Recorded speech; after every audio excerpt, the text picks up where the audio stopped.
theory creaking open, baby. Yo, welcome to the screen where the plot gets bent. Julie B deep dives, not just for content. She don't react, she dissects those threads from the lens, catching clues y'all missed when the credits end. What you know about freeze framing frames and while you blinking, she building an evidence drum. Got a notebook bigger than the lore itself, and a chat full of nerds with a mental health shelf. Yeah, she sees the glitch, peep the double cross. You just watching TV, she talk to the boss. Every theory and thesis, no throwaway guess. While y'all on season 1, she in season X. Said rewind and slow it, zoom in enhance. Julie B caught the symbol in the window glance. While you tweeting what just happened like a clown, she already made a flow chart, color-coded breakdown. They don't die like us, they don't vibe like us. They binge and they bounce, we revive that trust. They skip intros, we every frame. You watch shows, we decode the game. They don't die like us, nah, they don't die like us. She cracked Severance before y'all knew it was deep.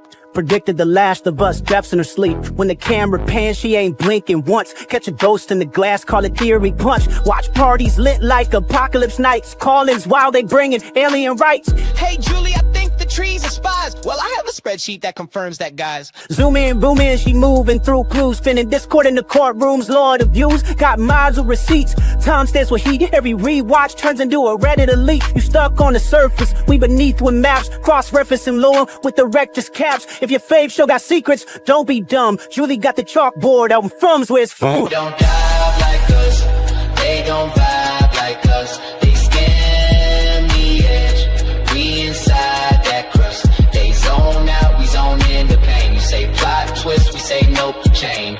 They don't dive like us, nah, they don't dive like us. What's that? That ain't a blooper, that's a plot thread. You thought it was a shadow? She thought it was a coded message from season 3. And she's probably right. Step this way if your mind's unbent. Step that way if your theories pay rent. Say Julie B, deep dive queen. Now zoom, scroll, theorize, pull. Ain't no rabbit hole safe once she got the cloud.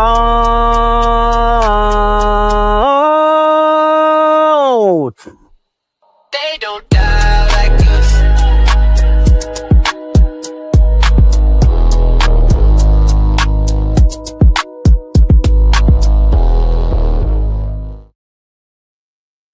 Hey there, it is Julie B Deep Dives, and I wanted to squeeze in one more live, like I promised, on Stranger Things, which, you know, may be something that people want to rewatch later because of Christmas plans, and I totally understand. But we've got a deadline to work with here, and the deadline is tomorrow. We get 3 new episodes of Stranger Things, so I wanted to just get some thoughts out really quick. Some quick thoughts before, well, you know, it's not going to be that quick knowing me, but, you know, quick by my usual standard. Some quick thoughts on Stranger Things Volume 1, Episode 4, Chapter 4, that is, which is The Sorcerer. It's the game-changing episode with the big shocker at the end. Not too much of a shock to avid fans of the show who had theorized for a while that maybe Will has powers of his own. But I mean, even if this had been a theory, it was still shocking actually seeing it coming to fruition and happening. So, and yeah, it's a game changer, and it wound up ending Volume 1 on a much more hopeful, happy note, more than I ever expected, because it looked like as the clock was ticking down, it was not going to end on a pleasant note at all, because literally everyone was in danger. Like literally everyone, every single character was in a precarious, dangerous spot, whether in the Upside Down or, you know, trying to smuggle the kids out of the military detainment camp, and like they were all screwed. And in one moment, it all changed with a few waves of his hands. Will just saved all of them simultaneously. It was it was insane. But I think we should temper our optimism and our hope regarding that somewhat, because it can't be that easy. It's not going to be that neat and tidy. It's not going to be an easy fix. Like, oh, guess what? We're all saved. Will has powers just like 11. Well, not just like 11, but he has powers of his own now. And so he can defeat Vecna. They're all going to be fine. No, they're not all getting out of this unscathed. I think we all know it's coming. There's going to be some kind of gut punch, probably in tomorrow's batch of episodes. I think it's coming. We should prepare ourselves. By the end of episode 7, I think we'll probably have at least one major death, maybe more than one, maybe 2. Hopefully not more than 2. I mean, there's an unsettling line in one of the episode trailers, which I won't get into right now, in case there are some people who don't like watching the trailers and might be listening right now.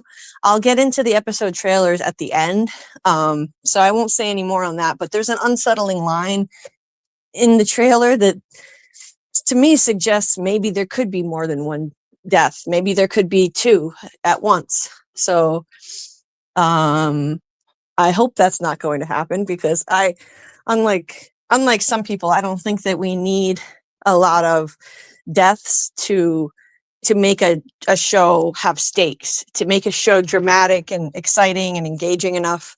I don't need to see a bunch of people die. I don't need to see beloved characters die. I don't mind a Hollywood ending, even if it seems a bit unlikely at times. And I mean, the show's been doing unlikely things all along, and things that, the kids get out of way too easily all along. So why should that suddenly change now and turn into a bloodbath? I don't see why that needs to happen. And I don't think it would be a way to end the series on a note that would make fans satisfied and happy with the journey that they've taken for 9 years. 9 years of being patient, patiently waiting while Netflix took its sweet time making each season of the show. I mean, you're going to reward the fans by killing off beloved characters? I don't think it's necessary in this show. This isn't Game of Thrones. This is not some really serious drama. This is a lighthearted, comedic at times, whimsical kind of drama. It doesn't necessitate serious deaths. That's my opinion. So I hope it's not going to be anything too extreme, and maybe they're just hyping it up like that, because that's their job. They want ratings. They want people to be glued to the screen. So they're going to hype it up and make it sound dire when it might not be. So yeah. So let's hope that we get the series ending the way that it began. The lighthearted, whimsical, enjoyable, heartwarming kind of series that we've always enjoyed watching up to this point. And it doesn't need to morph into something darker just to prove a point in the end. That being said, I'll say hi to the folks in the chat who actually are here. I didn't really know if anyone would be here, given that it's late on Christmas Eve night, but thank you to those who did decide to show up, even if it's just for a little while. I appreciate it. Hey, Scarlett, remember to hit the like, hype if you can, and subscribe. Thank you for reminding folks of that. I am sorry, I don't know what's wrong with my voice. Excuse me. I'm hoping to get to 2,000 subscribers one day, sometime this century, maybe sometime this decade. I don't know. I've been kind of stuck for a while where I'm at. So if you do happen to be listening to this and you're not subscribed, please consider subscribing, because I'll be covering the rest of Stranger Things and lots more shows like it in the sci-fi genre, drama, mystery, and sometimes shows with a little comedy thrown in too. But I don't see myself ever covering a lot of just straight comedies. It's not really my bag. That's not the kind of show that you can deeply analyze on the level that I like to do. But yeah, and hitting the like is very important to help push this video out to more people. And if at the end of the live stream, you'll notice that there's a button that says hype, which is something new. And everyone on YouTube, you get a certain amount of hypes per period of time. I don't know how it works. I have to research it, but it does really help especially small creators like me. It helps with the algorithm. It helps push the video out even more to people who would not otherwise be able to find this. So hyping is a great way to support the channel. Doesn't cost anything. Yeah, we are going to have a Stranger Things watch party. I don't think we're doing it on Christmas, but we're definitely going to be doing a Stranger Things watch party within the next few days. Dieter had said that he was going to stream it. I'm going to check in with him, and if he can't for some reason, then I will find a time to do it myself. But yeah, probably not on actual Christmas, but like maybe Friday night. We'll let you know. I'll ask Dieter if he's still planning on doing it, and if so, when. And if not, then I will figure out a time and announce it via Discord when we'll do a watch party of episodes 5, 6, and 7, which are dropping tomorrow, I think at 8 p.m. Eastern. And thanks, Netflix, for not dropping them early. Thank God, for once. I don't want to see them drop early before I'm ready when I'm not done covering the earlier episodes. So I'm really glad that it's not out yet. I was watching to see, and I don't think, as far as I know, I don't think it's out. Scarlett says, I feel you have to watch the first Shadow play to understand the cave and Henry's story. I know the showrunner said you didn't have to, but it is unfair. There isn't a cheap way to watch it on Netflix. I will definitely look it up. I'll see if there's some way to find it for those who don't have Netflix. Yeah, I will look into that because I have not seen that. And Merry Christmas right back, Butcher of Blaviken 1. And nice to see you. Hope everyone is doing well tonight and enjoying the holiday. If you celebrate, and if not, hope you get some time off from work anyway and enjoy that. The wiping blood from the nose that way is quite a trope. Yeah, it really is. Will did it at the very end. The very end of episode 4. It was pretty epic seeing him do it for the first time. Hey, Amy, Pixie Vine TV. Hope you're doing well tonight. Oh, you found it. Okay. Sorry about that. And Derek Turnbow is becoming my favorite character next to Erica. That's very generous of you, Scarlett. I mean, he hasn't had much screen time to give him that kind of honor. I did find him amusing in chapter 4. He was a little shithead up to that point, but in chapter 4, I thought he was funny. I found him amusing for sure. Yeah. I honestly thought it would be wild if Lucas, Mike, and Robin died by the Demogorgon. That would be throwing up the middle finger to plot armor. For a second, I thought maybe that would happen. Yeah, that would be crazy. They were getting cornered. They were getting cornered at that point. So, yeah, it definitely would. It would just subvert our expectations. I wasn't sure. What I thought was going to happen was that it would end on a massive cliffhanger with literally everyone in danger. That's what I was expecting. I thought it was going to just end any second and they're all being cornered by Demogorgons and then roll credits. So I was shocked that at the very last second, Will rose up literally with superpowers and saved them all. That was crazy. I was expecting a really dark ending to chapter 4. I had heard rumors that it was shocking before I saw it. Luckily, I didn't get any spoilers. I had heard that it was shocking before I had a chance to watch it. I was thinking shocking meant bad. I never expected something amazingly positive to happen like that.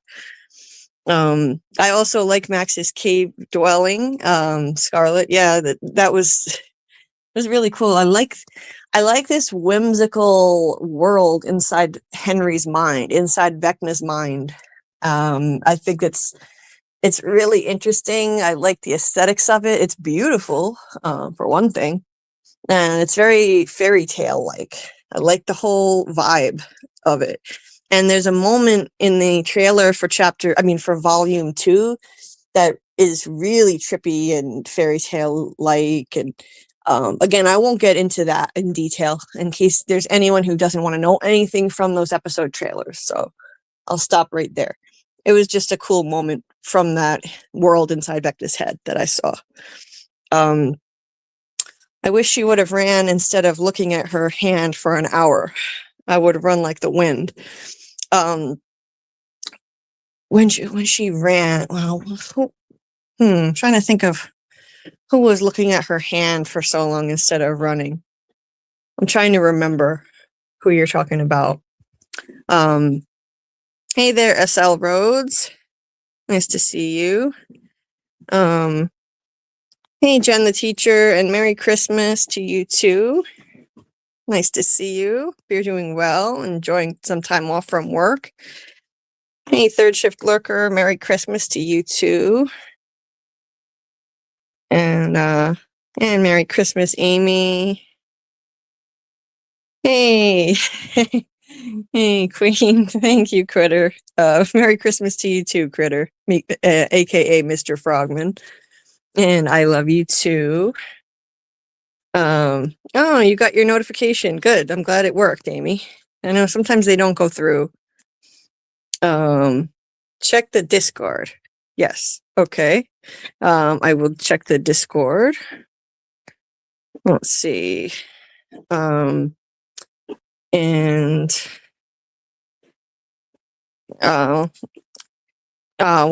hope you feel better, Amy.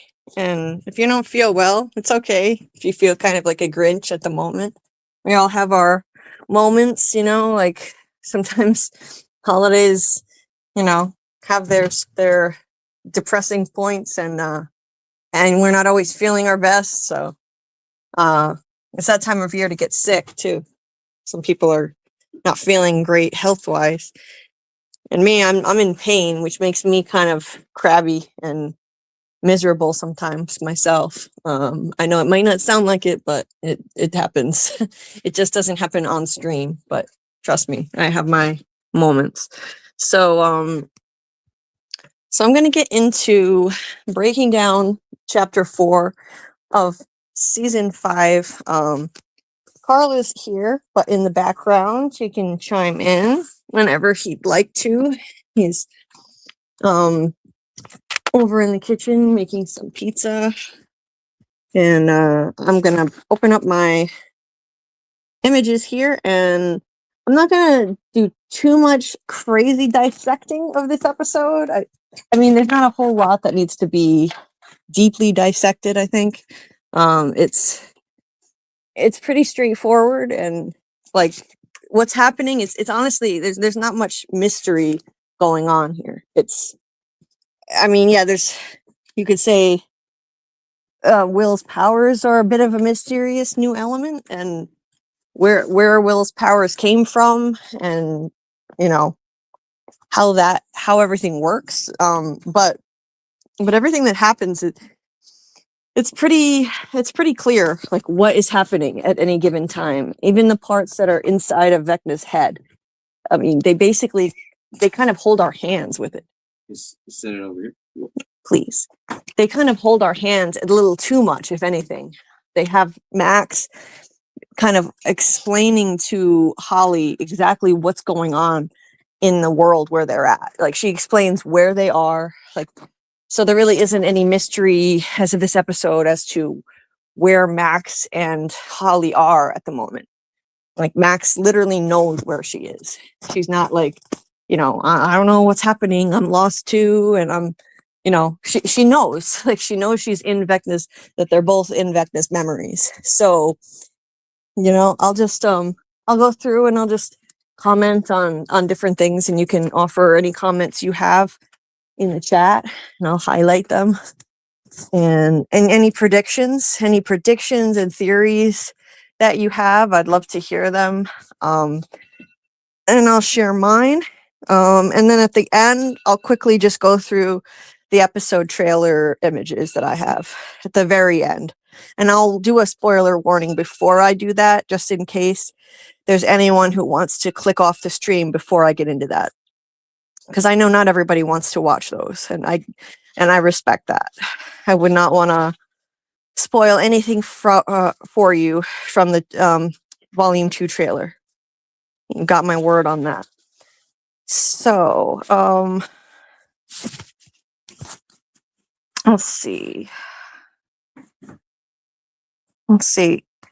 Karl, I need to send you the link to the stream so that you can actually sign into it and be there on stage. And then I need to switch devices. Let's see.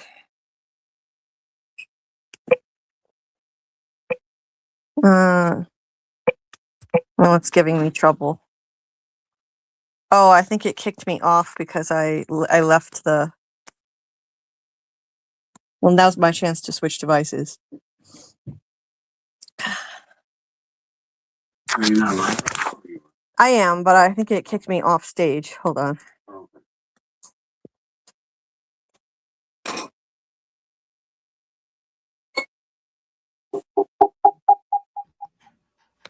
whoa. Familiar sound. Yeah. Okay. There. Now, sorry about that. Sorry for the slight tech issue for a second there. Now I'm on my oh, I have Pluribus in the background. I gotta switch back to our Netflix backdrop. Okay. All right, so I'm gonna share my screen.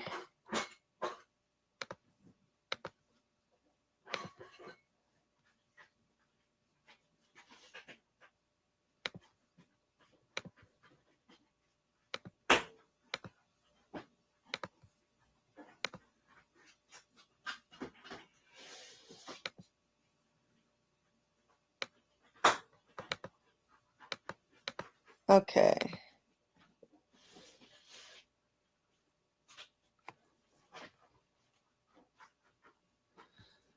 So it's called the Sorcerer, and I think the Sorcerer refers to Will, of course. And Will is he's basically like a wizard, as it turns out. He really is. He's been dressing up like a goofball wizard for years, and it turns out he is a legit one now. So nobody can make fun of him anymore.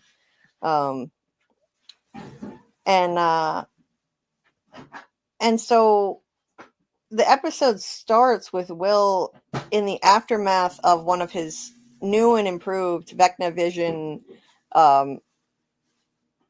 incidents, where he saw from the perspective of Vecna, and he had seen Holly and a few other kids attached to some kind of spire, as he called it, with vines stuck to their mouths. And he paints it on the wall to kind of give them an idea of what he saw in his head. He said that it was like this thing was doing something to Holly, and there were others, and he saw 3 other kids. As far as I know, I don't think we know who these kids are. These are probably just other classmates of Holly who we haven't met. And there's another one and another one. And they have the same gross vine attached to their mouths that Will once had when he was a prisoner there. So this shouldn't be all that foreign to him. I mean, I'm sure someone must have described to him what it looked like when they saved him from something like this. This is exactly what it looked like. So this is just the first time he's actually seen it himself. So now, they know that Vecna has captured Holly and 3 other kids already. And he wasn't just coming for Derek. He was coming for more kids too. And so he kidnapped Holly, and then he apparently kidnapped 3 more people, and he's coming for more. And if this drawing that he made is accurate, Vecna would be coming for 8 more children, bringing him to a total of 12. The question is, why 12? What does he want with them? What is he doing with these kids, and why does it need to be 12? Is there some and I would have to say 12 Apostles. 12. Yeah, there are 12 apostles. Maybe there's some kind of biblical reference there. I think it's because there are 12 hands on a clock, and this guy is obsessed with fucking clocks. Oh shoot, I forgot about that. Yeah. That makes sense. Yeah, he's obsessed with clocks and time, and he hates that humanity is obsessed with time. Well, for someone who hates that, he's sure obsessed with it himself. Every time he takes someone, you hear a clock chiming in the background. Like when he's nearby, you hear clocks chiming. He causes people to have visions of. In season 4, he had people having visions of grandfather clocks stalking them, and so I think that's why he's taking 12 kids for the 12 hours of the day, 12 hands on the clock. And so he's starting over. He wants to obliterate humanity. I think so basically our understanding of this by the end of this episode is we already knew that Vecna wanted to obliterate humanity and start a new world. And I think it becomes pretty clear that he wants to start a new world with these 12 kids. He's going to save these 12 kids and let them live and sort of be his disciples, or like apostles, There you go. And he's like a Jesus figure, like an antichrist, God-like figure. There you go. Yeah. And the kids are his disciples, his 12 disciples, like the apostles. And he's starting a whole new world once he rids it of the rest of humanity. But they don't, this group here doesn't know any of that stuff. Yeah, they don't know about his vision for eradicating humanity. They don't know everything that we know. We know a bit more than these characters do. Having watched Vecna, we saw a bit more of Vecna than they did in season 4. We saw what his childhood was like, and so we have a little more insight into him than the characters themselves. He never felt like he fit into this world. He was a perennial outcast from the time he was a kid. His mom wanted to put him into she wanted to send him to Dr. Brenner at Hawkins' lab to try to fix whatever was wrong with him, because there was something fucked up. There was something not right. He was, he seemed like a weird demonic little kid. He was, he had these strange powers, and he kept to himself. He was a loner. And it enraged him that his mom wanted to send him away to have some doctor try to fix him in a lab. So he killed his mother, he killed his father and his sister. He killed his mother and his sister. He let his father be framed for their deaths. And so that's how that went down. And what a start to a villain storyline. Since he never felt like he fit into this world, and he was an outcast, he was a misfit. Now, and then he was literally cast out of this world by 11. He eventually did get locked up in Hawkins' lab by Dr. Brenner, who basically like put a leash on him and his powers so that he couldn't hurt anyone. 11 cast him into the upside down. He he tricked her, he deceived her into trusting him in season 4, those flashbacks back to when she was in Hawkins' lab herself. And he, after she realized what a monster he was and he had killed a bunch of kids, she flipped out and caused a fissure that created the Upside Down, created the fissure that bridged the gap between Dimension X and our world. Talking about the void? No, the void is the place where she goes to do her sensory deprivation. But Dimension X is this other dimension where all the Demogorgons come from, and then 11 the Upside Down is the sort of the space between parallel dark world kind of thing. The space between.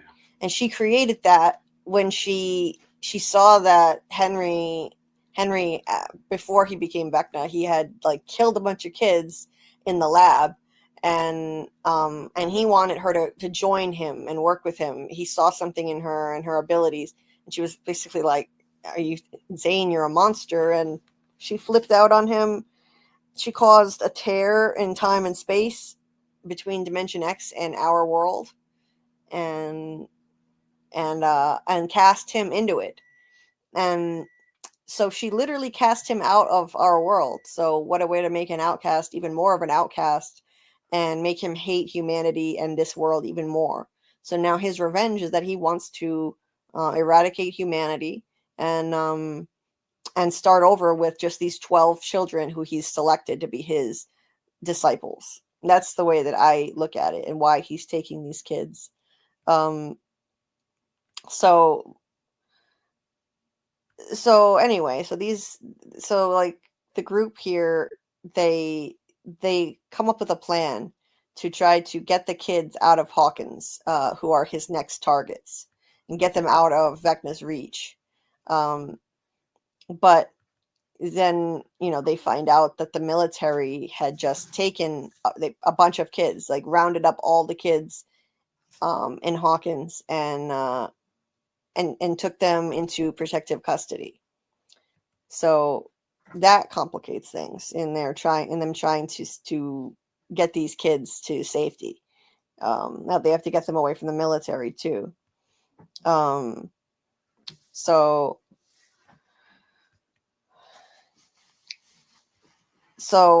Meanwhile, as usual, the military is blaming the wrong entity, the wrong person, for the disappearance of the 4 children, Holly and the 3 other kids. Dr. K thinks that 11 somehow took these kids. She has no idea why, but she just assumes that it must be 11 who's taking these kids. So that's why she's taken all of the rest of the kids of Hawkins into protective custody. And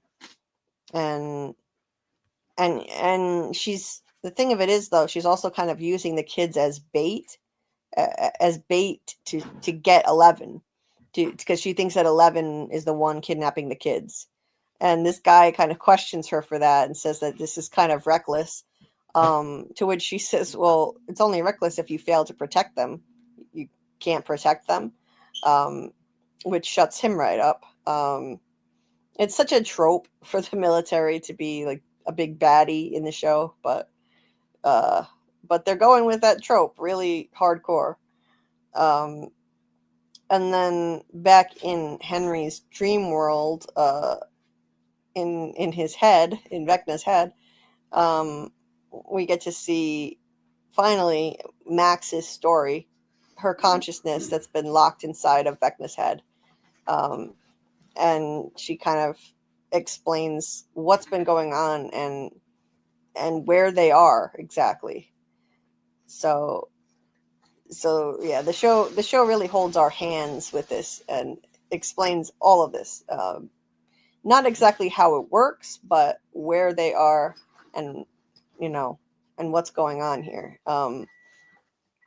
So yeah, it's this really idyllic looking, gorgeous fairy tale looking world. I love how they did this aesthetically. It's beautiful.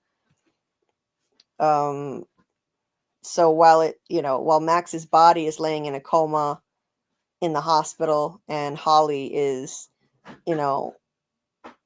she's, attached to a wall somewhere in the Upside Down by Vecna, their consciousness, both of their consciousnesses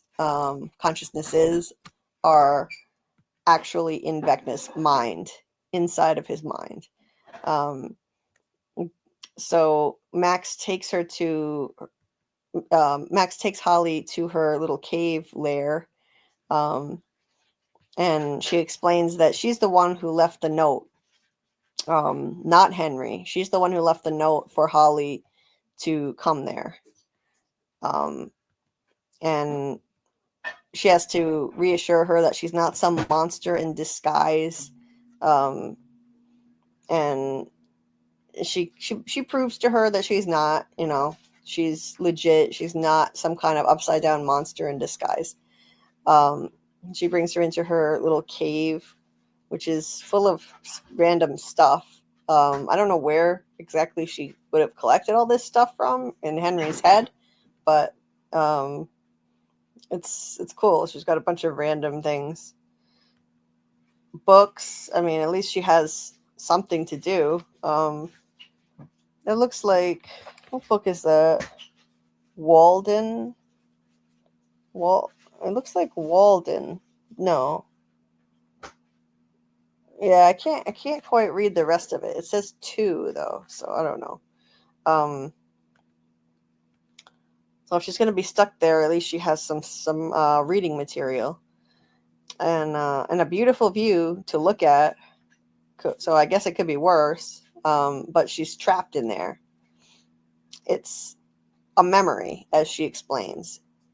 It's a memory inside a world of 1,000 other memories in Vecna's mind. Oh, I thought I said. Inside of Vecna's mind, and it may look beautiful, but it's a prison, as Max says. So it's gorgeous, but it's a prison nonetheless.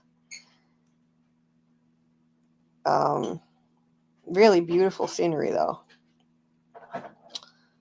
And meanwhile, the kids are being taken to the detention center in a military barracks.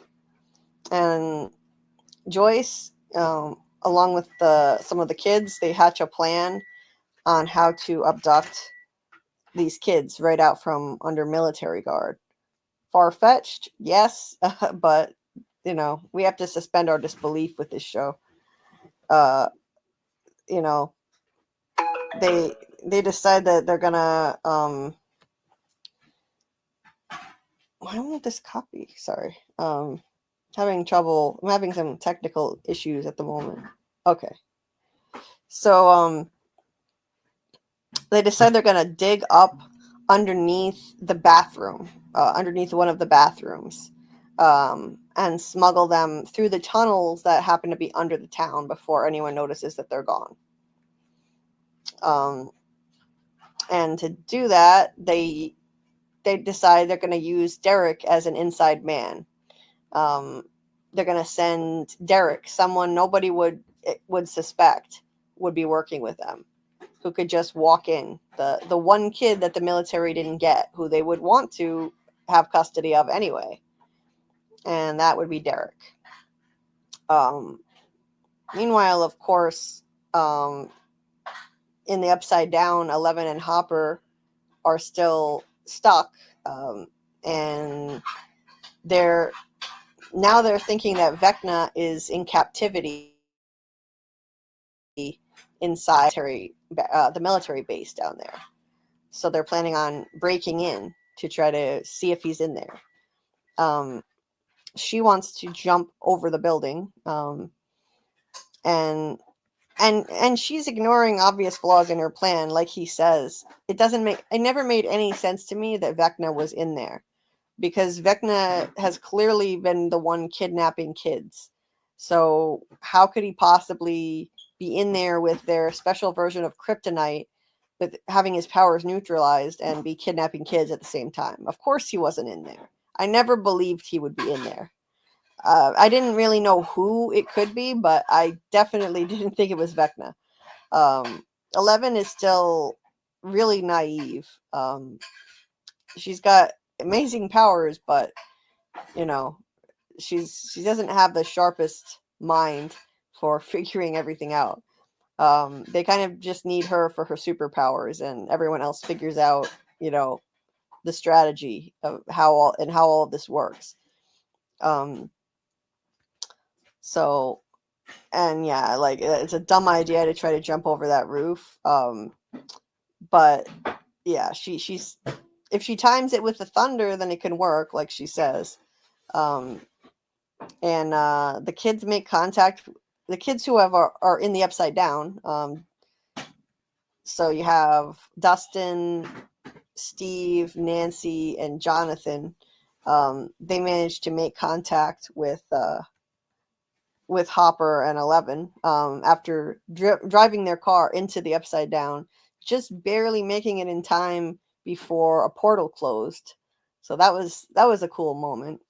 They just barely made it. They had to floor it, but they got their car in right before a portal closed. So the Demogorgon, they tagged it with their telemetry device, the tracker, and then they drove in right after it, which was a risky move, but made for an exciting moment. And the problem is now they're stuck there. They had a brief moment of triumph, and then they crashed the damn car into the creepy flesh wall. So now they're calling for help again. And Hopper and 11 have other stuff that they need to take care of that's more important. So yeah, they're kind of on their own for the time being. And yeah, there's the car stuck in the flesh wall. So once again, poor Steve's car.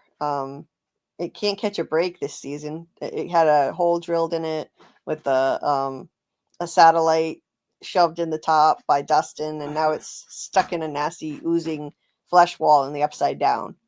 I think it's time to say rest in peace to Steve's car. That's the only major death we've seen so far. You're funny, babe. So yeah, Hopper says that he tells them that they think that Holly is behind that flesh wall somewhere, and that, you know, they also ran into that wall on the other side of town. So that means this thing is wrapping around an enormous area. And they tell them just to stay put, and they're working on a solution, but they need them to just stay there and wait. Which Nancy doesn't take kindly to. She's throwing a lot of fits this season.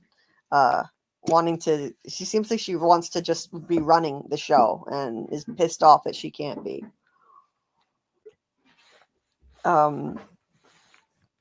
So, and I like how Max explains how all of this works to Holly, in terms of Vecna and what he's doing to her, and now Holly in addition. She says that Vecna's curse never goes away, never leaves you.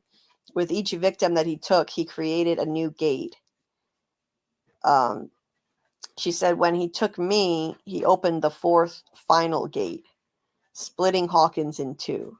So those four gates that he created to the Upside Down, those fissures that appeared at the end of season 4, that opened the fourth and final gate, and that's what split Hawkins in two. And And so she's like, she says that she definitely should be dead, and for a few moments or a moment she actually was dead. I mean, at the end of season 4, when Vecna targeted her and she was, all of her bones broke, she was bleeding from her eyes, she was momentarily dead, but she felt something calling to her. She woke up and she was inside of Vecna's memories, seeing horrific things, seeing the children in Hawkins' lab who he murdered, their blood everywhere, and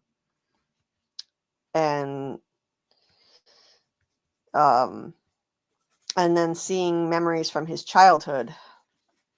We get a cool little moment there where there's a teenage Joyce and a guy who I can only assume is Steve Harrington's father, and of course he's also the cool kid, the hot guy on campus, I guess. And she realizes that she's in another time. She picks up a playbill for a school play that says 1959, Oklahoma, Hawkins High. So it's a kind of like time travel, except she wasn't really there. She was just an observer, as she puts it. And I think this is the only kind of time travel we're really going to see this season. I hope this is all we see. It is a kind of time travel, but only as an observer. She's not able to actually change anything as far as we know. It's just like on MGM Plus. For those of you, if anyone listening is not familiar, on From, there is something like this where it's called story walking, and you can visit moments from the past, but allegedly you can't change them. You can't change them. You can just visit different chapters. So this is what's been happening. It's like a form of time travel where she's traveling through his memories and she's trapped in his mind, like a nightmare prison world, ruled by an evil psychopathic piece of shit, as she puts it. Very trippy. It's very Nightmare on Elm Street kind of thing. And I love this concept. It's really cool. I like this kind of psychological sci-fi drama, dream related stuff, dream world sort of thing. Like I like that concept. And Holly compares it to Camazotz from A Wrinkle in Time, a dark planet that's under the control of it, which is a giant disembodied evil brain. The main character's dad gets taken prisoner there, and so Henry is like it, and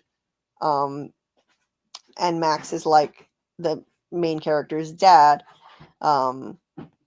So basically, when you're in this prison world, Max says that you have just a few doors open to you. Door 1, you take your own life. Door 2, you accept your fate and just live with it. Or door 3, you try to escape.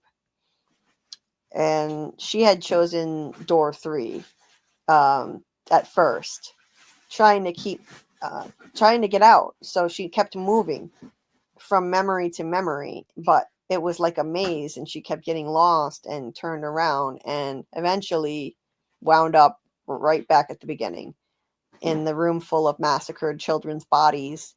And she heard that song, running up the hill by Kate Bush.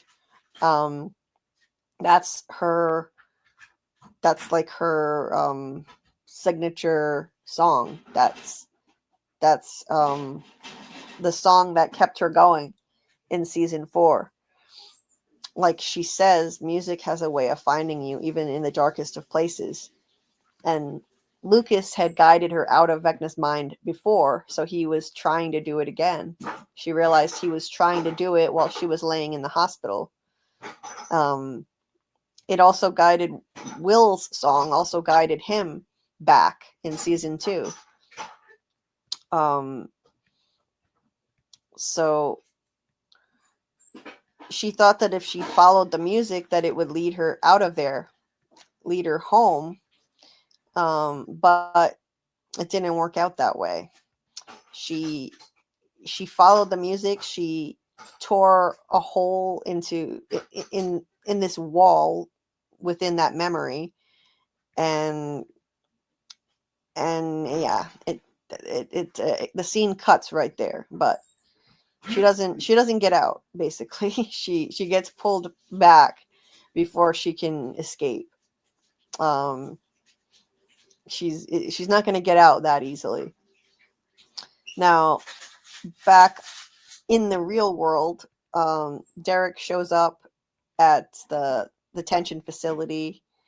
Murray shows up with some supplies, including a padded area in his truck to kidnap the kids. So he's ready to be an accomplice to kidnapping. With his usual humor. I love Murray. Derek gets into position, and Hopper and 11 get ready to try to break into the military base in the Upside Down. She does her cool superhero jump over the building, which I think is it's an awesome new ability that we're seeing this season. I really like that.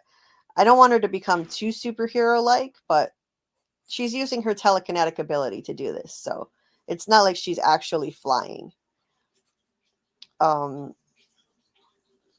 Unfortunately, she doesn't quite make the next jump without attracting the attention of a guard, so she winds up having to take him out in order to survive that encounter.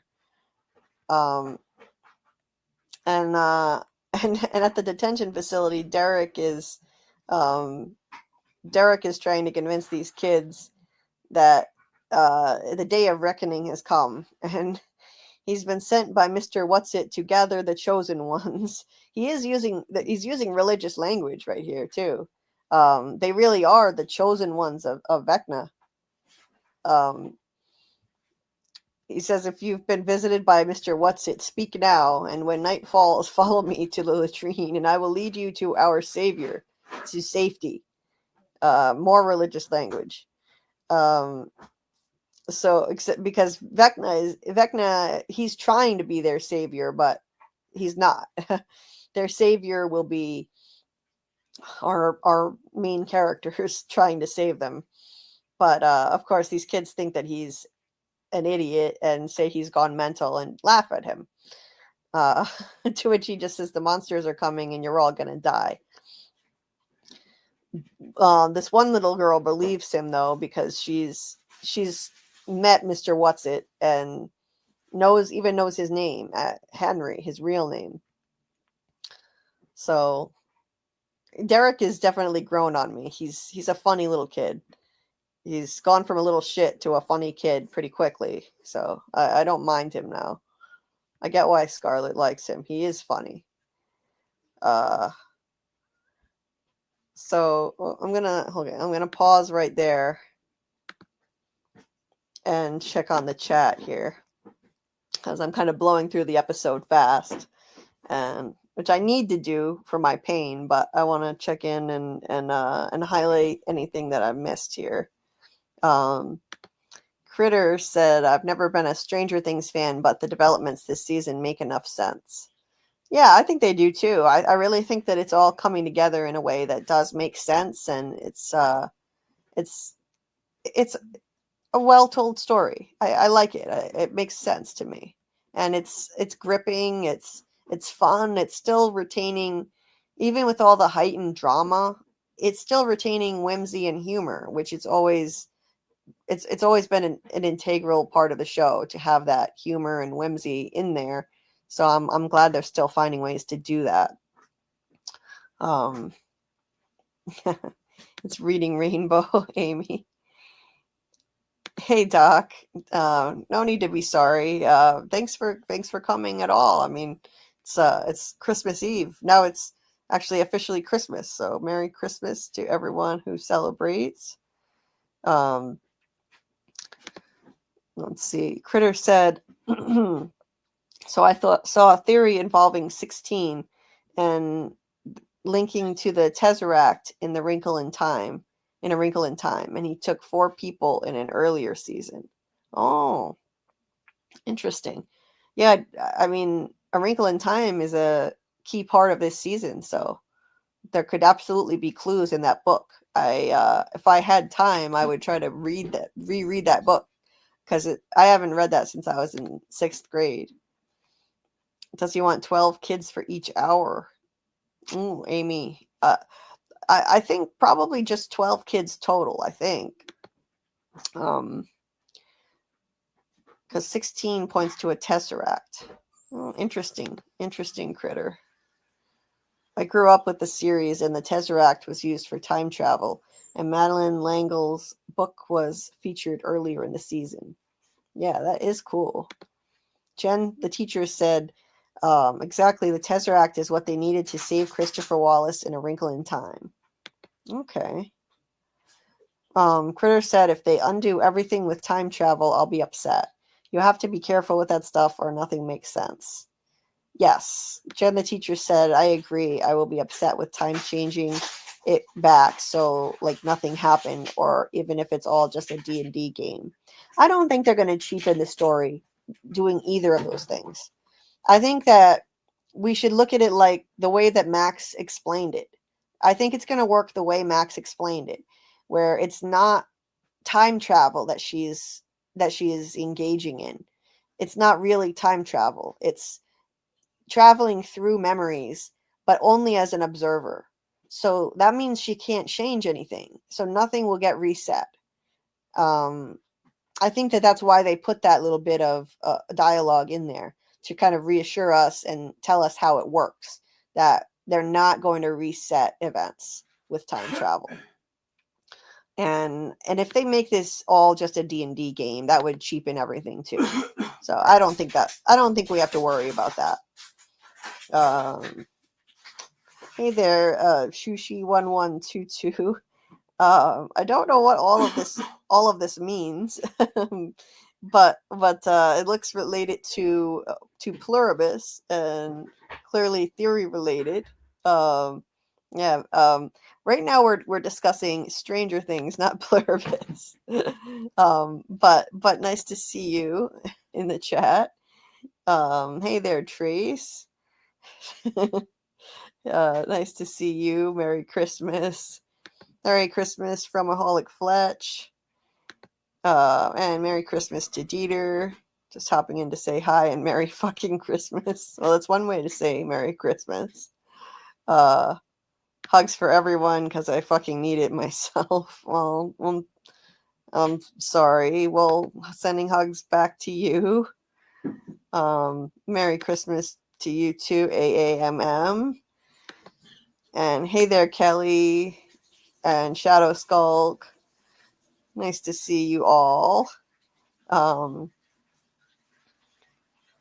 12 kids, 1 for each hour. Yes, that's what I was thinking, Amy. Yep. I think just one for each hour of the day. Anyway, so yeah, Will kind of reflects on his new powers with Mike, and basically what it means, that he can now see through the Demogorgon's eyes and through Vecna's eyes, and he was so close to the hive mind, he could feel what it was feeling. He could feel the anger, and he was afraid for his mom, but he couldn't protect her, like being in a scary movie that you can't turn off. Merry Christmas, Mama. I love you. Love you too. So Vecna likes to control the hive mind like a puppet master, as Will said. So maybe when he taps into the hive, he can pull the strings too. And And that's exactly what he does at the end. So Mike is right on with that.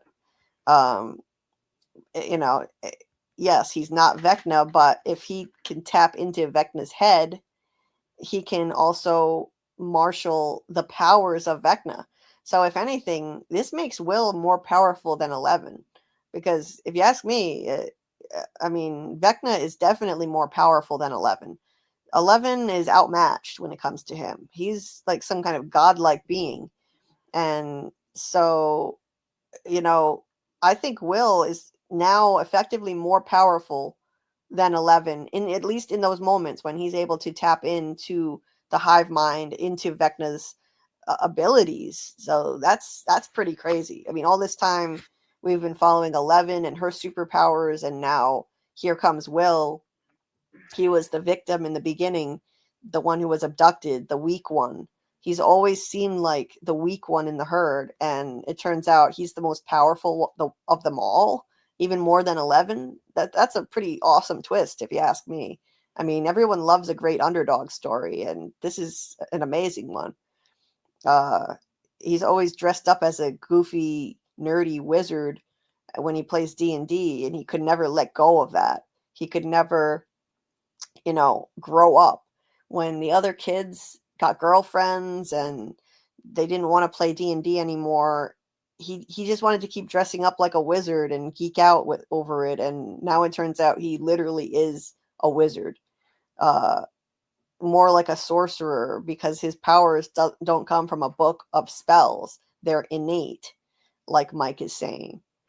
That's pretty awesome. And I can't help but notice that Will is just glowing under Mike's admiration of him, and it's really adorable and sweet. And I can't help but wish that Mike was not into girls and would be able to reciprocate Will's crush on him. It's sad looking at this unrequited crush and knowing that it can never turn into anything, because I mean, I think it's pretty clear that Mike is 100% straight. As far as we know, he is. He's never shown any flicker or hint of interest in boys, and he's crazy about 11. So this is always going to be an unrequited love on the part of Will. Unfortunately, I wish he would just, look around. There are other people, there are other guys out there for him. Like, you're wasting your time crushing on this, your straight best friend. Sadly, I mean, look at the heart eyes he has as he's watching Will walk away. Watching Mike walk away. Yeah, it's sad. Unrequited feelings are always sad and just make me feel bad for him. So now we go over to the Upside Down, and Nancy raging once again over not being in charge, wanting to call all the shots.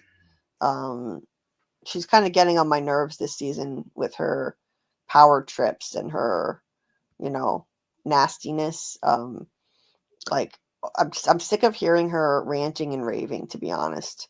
I know she's going through a lot. Like, her parents are in critical condition in the hospital. Her sister's been abducted, but you don't see Mike acting like this. I mean, you don't see Mike acting like a jerk and ranting all the time. I don't know. I think Mike is handling this in a much more mature, level-headed way than her. So Dustin has figured out that the wall, the flesh wall, is a circle around the entire Upside Down. He uses math skills to figure that out. And, he realizes that, based on like the various known points, where he's heard a certain noise on his telemetry tracker, he realizes that the noise was coming from that wall, the flesh wall. So he makes a note of all the points where he had heard that, and he figures out, ultimately this has to be forming a circle. He's got 3 known locations, and he connects the dots, and it's a circle. And right at the center of the circle is the Department of Energy, Hawkins' lab. So what are the chances? That's where all of this started. That's where the Upside Down was created. What are the odds? So, maybe that means the lab somehow created this wall. I don't know.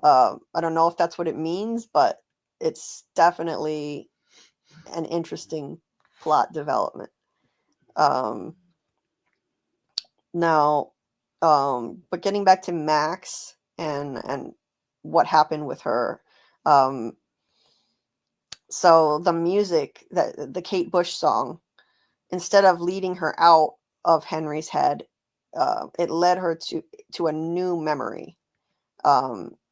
Except it was the day that Henry cursed her. It was his first memory of her.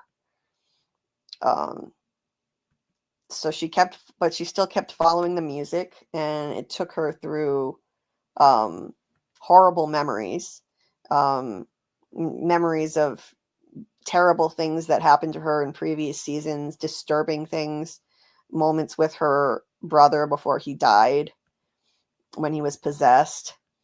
When Vecna had her trapped. So she went through all that trauma, and then she was led into the memory of the night when Vecna took her prisoner and sort of killed her. And she found the way out, or so she thought. I just loved the way that looked, dude. That was so cool. The aesthetic value is really on point in season 4 with this whole Vecna world that they showed with all the red, really indicative of Vecna's rage, all of that red.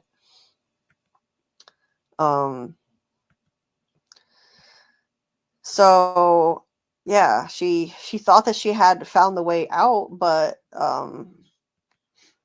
if she's, she thought that she was heading out, and she was so close, she could see herself laying in the hospital bed next to Lucas, and she could almost feel his hand holding hers, as if she was there.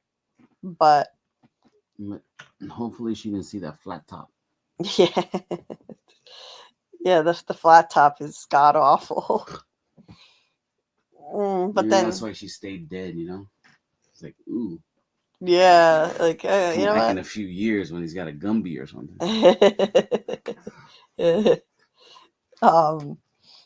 But then she gets yanked back before she can get out by Henry. So it was cruel for her to get that close and still be trapped there. So she ran until she got to this cave. And for some reason, Henry couldn't follow her there.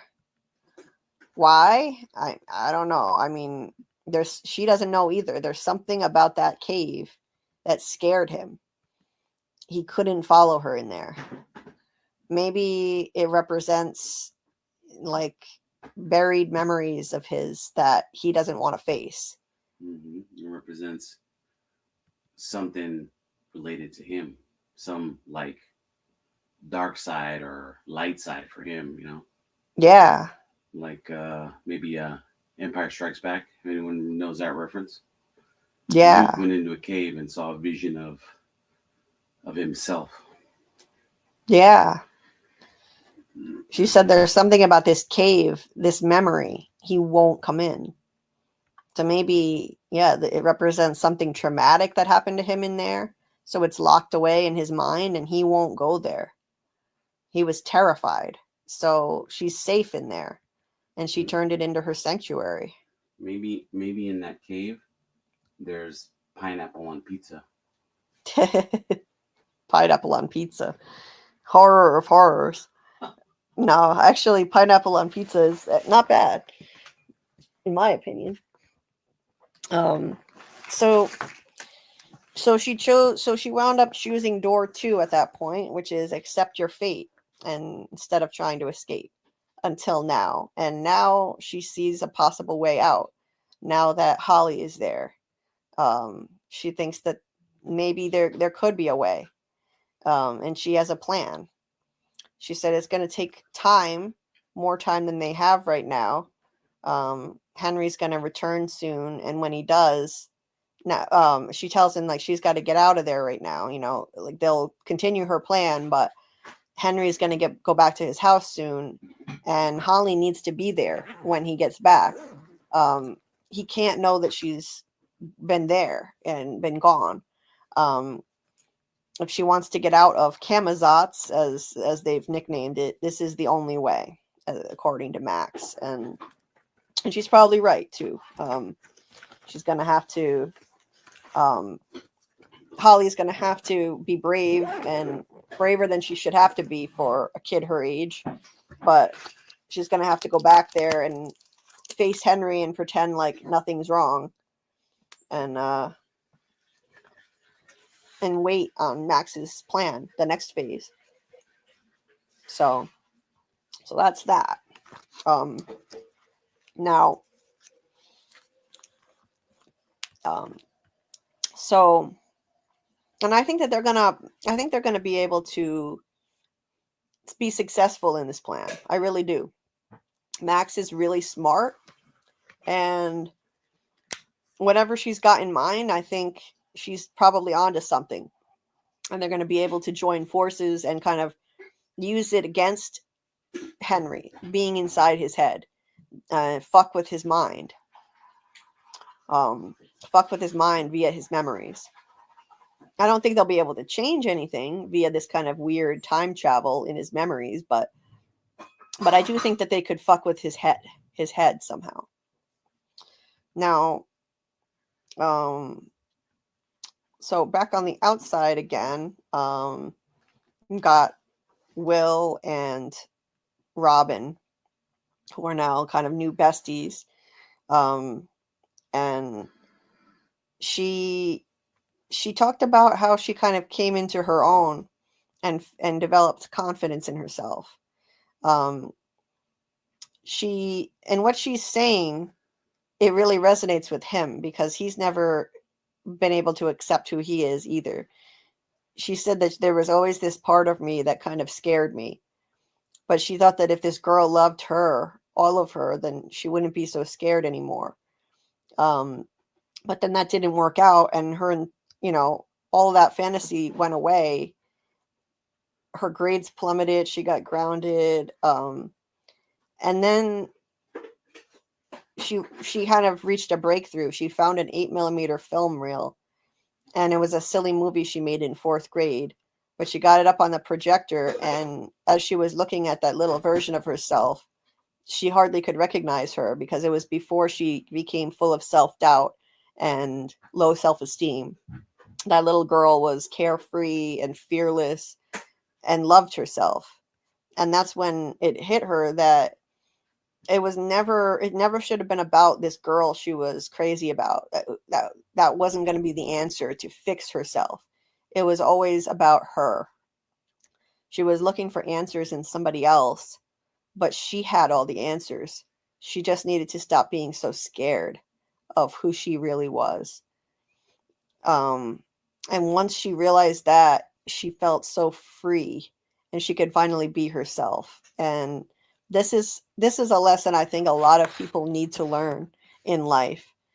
Some real wisdom here coming out of Robin, and I can totally relate to that because I spent so many years being full of self-doubt and low self-esteem and afraid to just be myself, to just let myself out to the world, to other people, and just in a prison of my own making.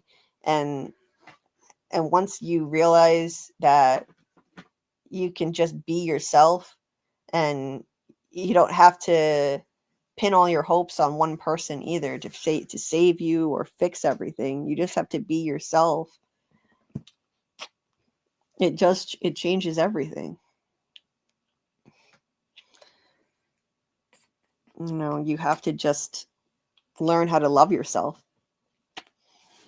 And then once you do that, and you embrace yourself and let your true self out to others, then maybe somebody can love you back. And that's something that Will can experience too. That's what he needs to learn. And he needs to stop wasting his effort loving someone who can't love him back.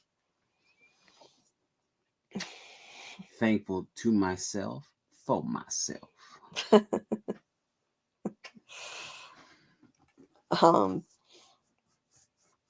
So yeah, Will has been afraid to be who he is for years, and to be, and that means, afraid to just admit that he's gay and live that truth and put himself out there and meet a guy who can actually love him back.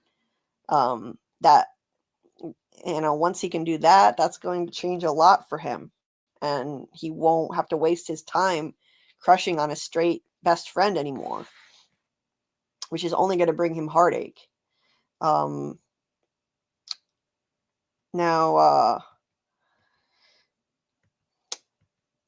so then,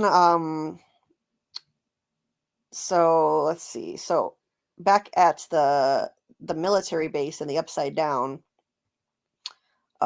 11 and Hopper break in, and they look around, and 11 uses her powers to get into that door, to open that door that she thinks Vecna is behind. But I never thought that for a second. That actually was true. That beacon thing that's like her kryptonite, of course, turns on, and then she's debilitated by that for a while. And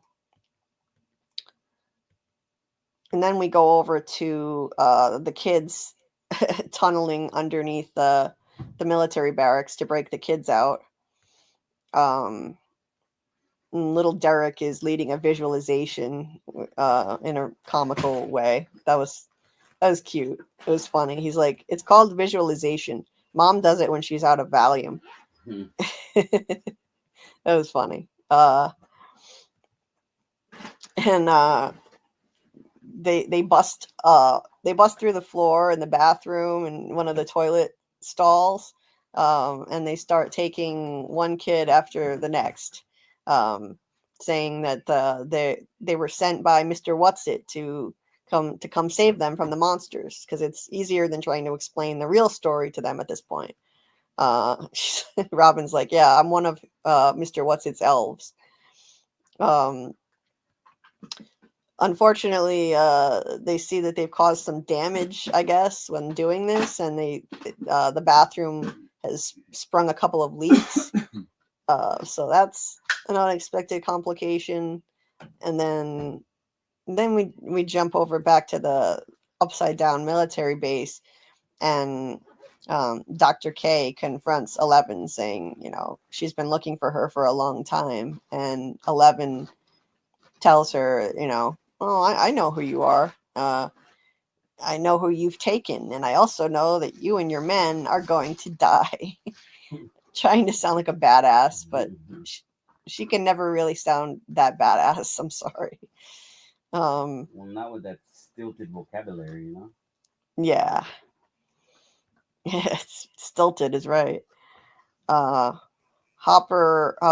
fights with one of Dr. K's men, and then unfortunately one of these Upside Down monsters starts strangling Hopper and gets him in its clutches. And apparently it's some kind of creature that the greater the perceived threat to it, the more aggressive its response. So Dr. K warns him about that, and like it's best not to struggle. How can you not struggle when you're being choked around the neck and held up in the air? And yeah, over at the kidnapping operation, which is going swimmingly, some girl snitches on the whole thing, and hey, snitches get stitches. You know what I'm saying? Yeah. Green light on that hoe. So this girl snitches on the whole operation, and so they get caught, and so Lucas does what he can to get all the kids they've managed to round up out as fast as possible. Hold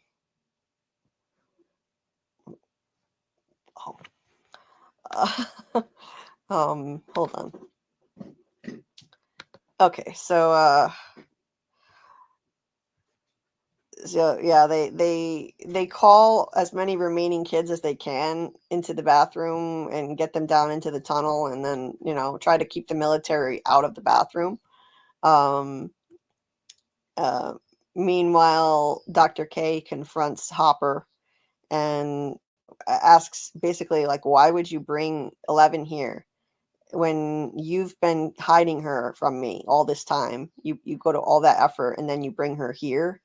Why? Like, why would you risk her life now? And she says that actually this creature is it thrives in the cold, and the heat in there is holding it back. So she fucks with Hopper by adjusting the heat, turning it up and down, and ordering him to start talking, but he refuses. I mean, he survived a Russian prison, so he's not going to be broken by torture that easily. And 11 rushes in to help, but she can't use her powers due to the kryptonite signal still affecting her. So she grabs a pair of scissors and just stabs this bitch. That's another way to go about it. Hopper manages to, in the meantime, have gotten free, and he, knocks this lady out. Stab that bitch. Yeah, he knocks her out, which is highly satisfying. And then the kids are delivered to the truck to be taken away from the military facility in the grocery truck with what's his name, with Murray. Unfortunately, the military see Joyce and the kids as they're on their way out, though. And then Hopper picks up 11 and is going to try to get her out of there. But he refuses to come with her, of course, self-sacrificing. And he gives her a compass, tells her to follow it to a graveyard to get to Nancy and the others. And as she's close to him, she sees some wires sticking out of a hole in his vest, unzips his vest, and finds a bomb underneath it. Suicide vest. Mm-hmm. Yeah. All to the snack bar. Yeah. And he says it's just a fail safe. And he's got to make sure that Vecna goes down with him. I think that it's not just a fail safe. That it's That's what. That he's planning on taking himself out, no matter what, with Vecna. Oh, yeah. Which I think is, it's a beautiful thing. It's a beautiful sacrifice to make. It was a beautiful thing. But I don't want to see him go out a martyr. So I really hope that we don't wind up losing him as a martyr in this series. That would really suck. He's my favorite character in the whole thing, so he would be my last pick on the death list. And I would not want to see that happen. But he says he won't risk losing her. He already lost one daughter, and it's beautiful what he's willing to do and what he says to her about how proud he is of her, what she's overcome, and who she is. It's a beautiful moment, but screw the beauty. I don't want his sacrifice. I don't want to see that happen. So I really hope it doesn't come to that, and he doesn't have to blow himself up or do anything else to take himself out in the end. It's also lovely how he calls her by her real name when he says he loves her, and he calls her Jane. That was very sweet. And of course she's screaming and crying and trying to go after him, but he closes this door behind him, and I guess she can't follow because of the kryptonite effect. And as he's walking, he has flashbacks to when his daughter was dying of cancer, again, just for an extra gut punch on us. Thanks a lot, Netflix. And of course, here's Murray to save the day, to cut the tension with some humor, grinning at his little kidnap victims as he puts them in the truck. He's like, "Okay, let's get our seatbelts on. Time's a wasting. Is it comfy?" And they're like, "Not really." He's like, "Oh, all right then." Gotta love Murray. He's always there to, cut the tension with his humor. Now, so everything is pretty much coming to a head at this point. This is like the big climactic last act of the episode. The military catches Joyce, Will, Mike, and the kids who they were trying to smuggle out of there. But not all of them, of course. They've got 5 kids missing who did make it to Murray's truck. And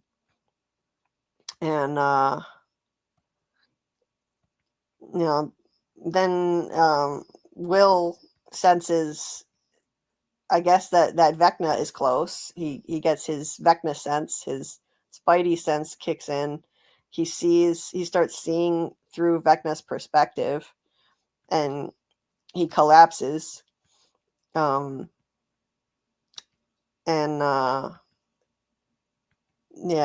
military get ready, but they're in no way ready for this kind of threat. A whole shit ton of Demogorgons attack from every which way in a really epic action scene.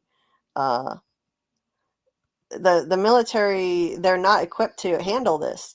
And this is a big reason why I don't understand how the military was even allowed by the forces of the Upside Down to build this base in the first place. You've got these Demogorgons living down there with Vecna and the Mind Flayer. How were they even allowed to build this base to begin with?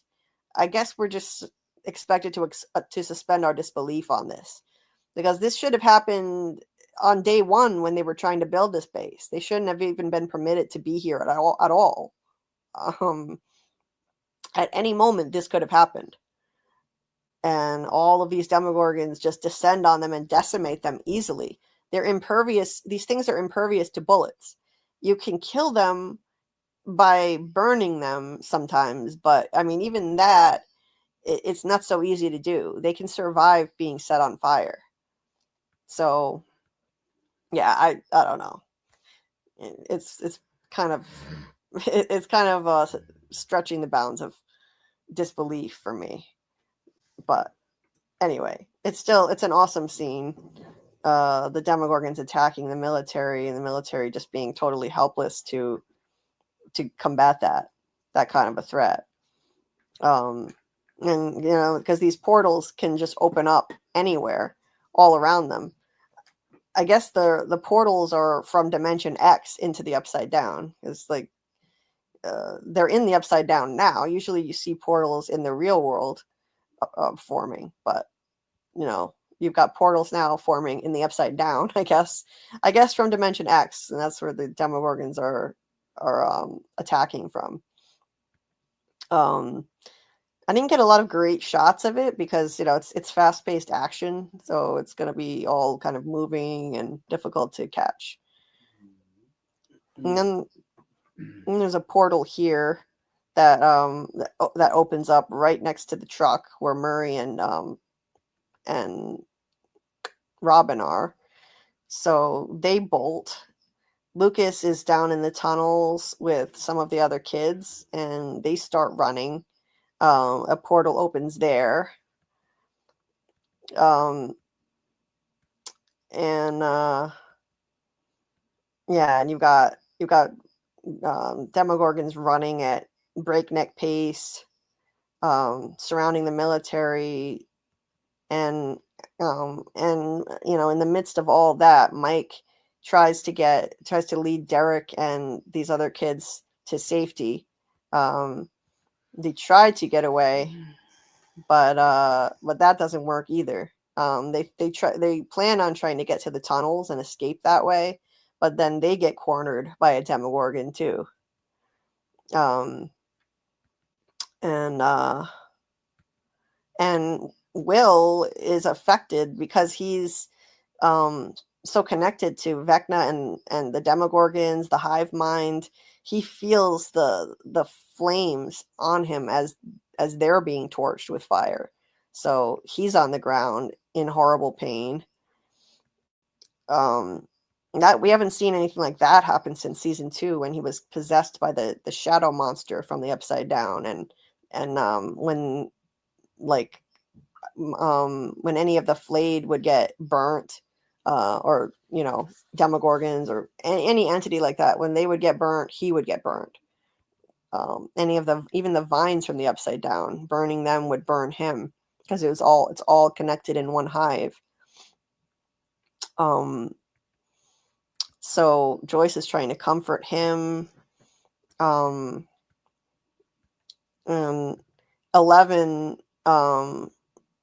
11 sees, to her relief, Hopper showing up, and he didn't have to take himself out.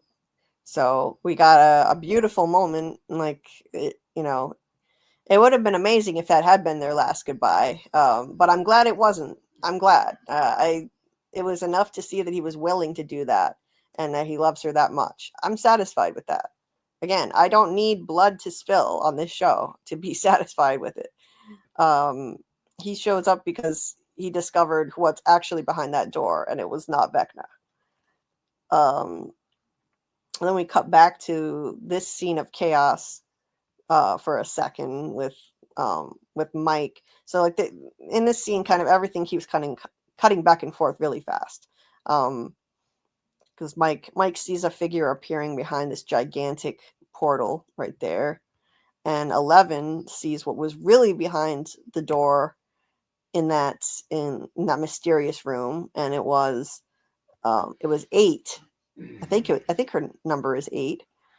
I think you're right. I think that was her number. That was her tattoo. Yeah, there it is. There it is in the flashback. They met. Ocho. They met in season 2. 8 had her own special power to make anyone see something that wasn't really there, like spiders or whatever. Yeah, so they could see things that weren't really there, and it would scare the shit out of them and incapacitate them in various ways.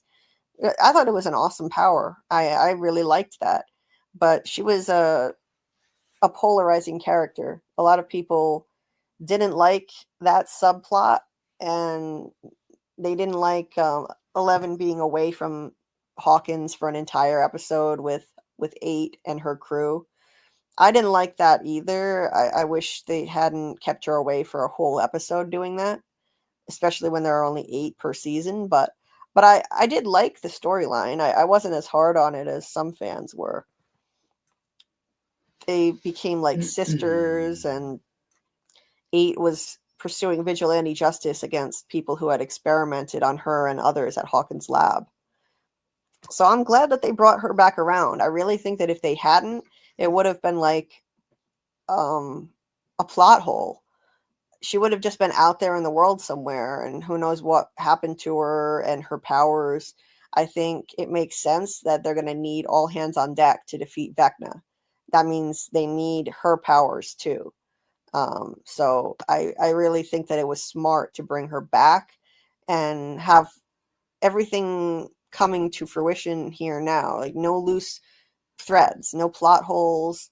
Everything is going to be tied up nicely. This tells me that in the end, they're going to tie everything up really well and not leave anything dangling, which is a good thing in my book. So that was cool. That was a cool reveal. And it made a whole hell of a lot more sense than them having Vecna trapped back there. Like, yeah, no, I don't think so. So I think they're all going to have to team up. 11, 8, and now Will, they're going to need all of their powers, plus all the brain power and skills of the main characters to defeat Vecna in the end as one big group. Vecna Schmecta. Yeah. Okay, now before I do the very last scene, let me just check in with the chat here. Let's see. Vecna Schmecta. Vectivision. Hey Scott, nice to see you. Merry Christmas. Amy said they did Will wrong with that haircut they gave him before. Yeah, they definitely did. Poor Will. He's been wronged in so many ways. Please like, share, subscribe, and ring the notification bell. Yes, thank you, Scott, for that reminder for folks. Please subscribe if you're not already subscribed. That would be much appreciated. I'm trying to reach 2,000 subscribers. Hopefully sometime this decade. That would be nice. And hit the notification bell, because I do lives kind of sporadically lately when I'm feeling physically up to it, when my health permits it. And sometimes I don't give a whole lot of notice. And sometimes I have to postpone lives. So please hit the notification bell. That way, when I do go live, you'll know when it actually happens. And hit the like button to help people find the stream, because it's tough to break into the algorithm for a new show. So hitting that like is a big, big help. Doc said Julie is just biased about the color red. Yeah, I do love red. I definitely do love red. Doc said at work, someone put the elf on the shelf on a locker in the women's locker room, posed like he was peeking between, pretending to cover his eyes. Oh, creepy. Yeah, that's really creepy. Oh, what a weirdo. Doc said, I think a bunch of the women at work may have a new opinion of the elf on the shelf. Yeah. I think the elf on the shelf is kind of creepy too, Shadow Skulk. Doc said, Merry Christmas from Planet X. Oh, do you celebrate Christmas on Planet X? Oh, how about that?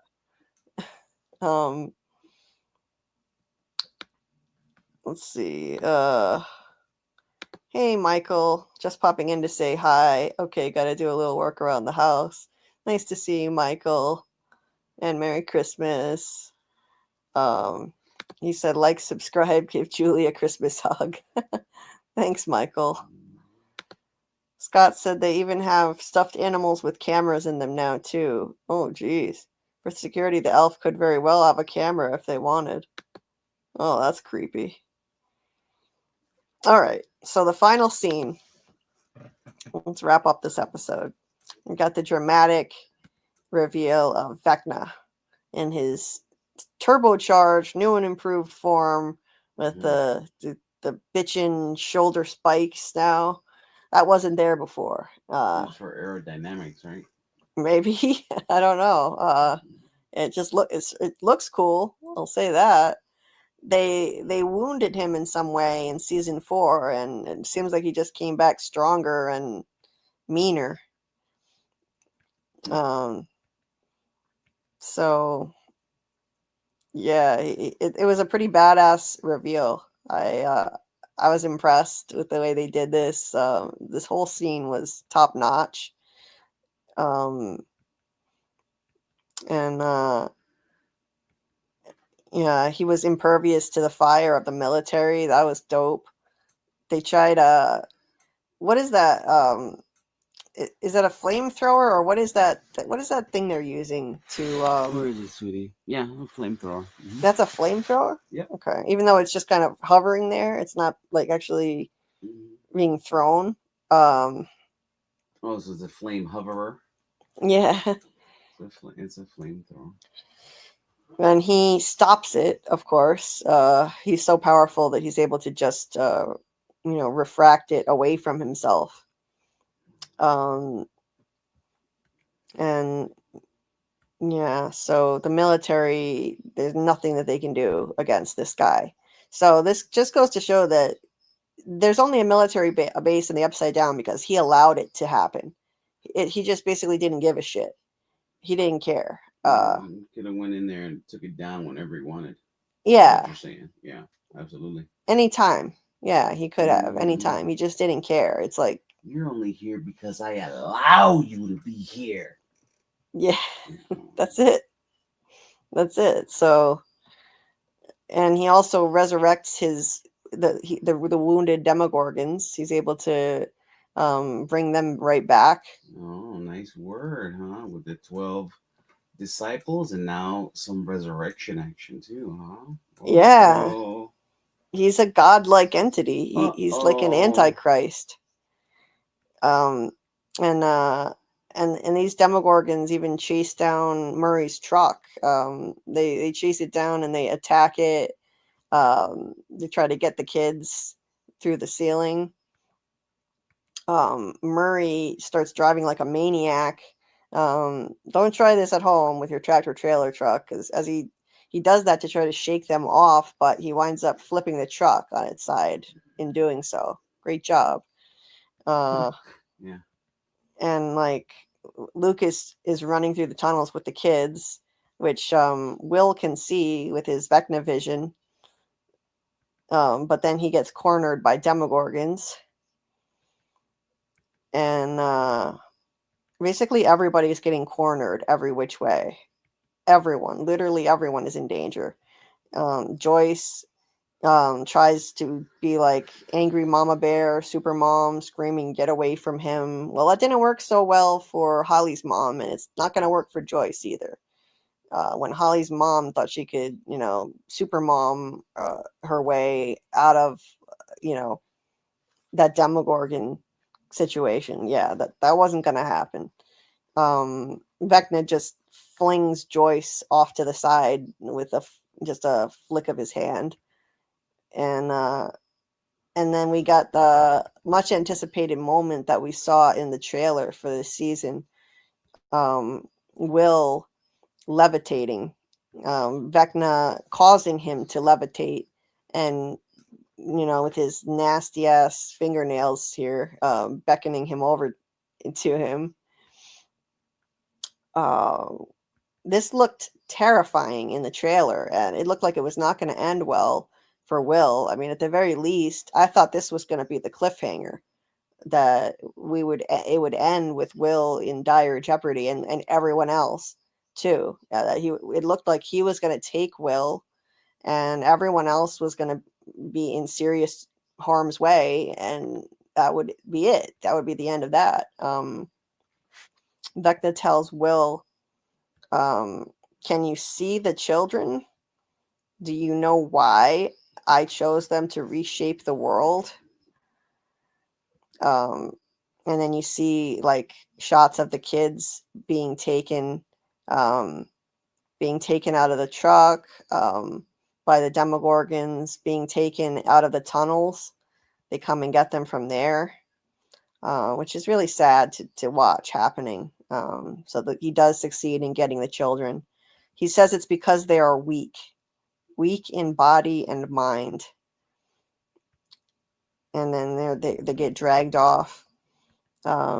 Easily broken, easily reshaped. That is the key right there. Reshaped, controlled, the perfect vessels. So they're going to be his disciples in this new world that he's envisioned once he wipes humanity out. That's why he's taking them. And then he says to Will, and you, Will, you were the first. Now, why was he the first? I think he was the first because he must have known Will had latent powers of his own. He must have known Will was special, a special kind of outcast like him. Now, I mean, that's still an open question. Did Will have powers before Vecna took him? Did he already have powers that were just latent and had not been developed yet? I'm not sure. I would think it's that. Maybe Vecna could kind of sniffy the seed of the power, and that's why he took him. Maybe. And then the process and being exposed to him maybe sprouted said power. Right. Yeah. I think there are so many parallels between Henry and Will that they probably share that too. They were both outcasts as children, in a really similar way. Even just down to the habit of both loving to draw as a hobby, and just not fitting in. And yeah, Will had friends that Henry didn't when he was a kid, but they still felt like outcasts, both of them. Even with his friends, Will has always felt like an outcast. And Vecna saw himself in Will, and that's why he chose him. And I think he probably saw in him what could be potential abilities too, that had yet to be developed.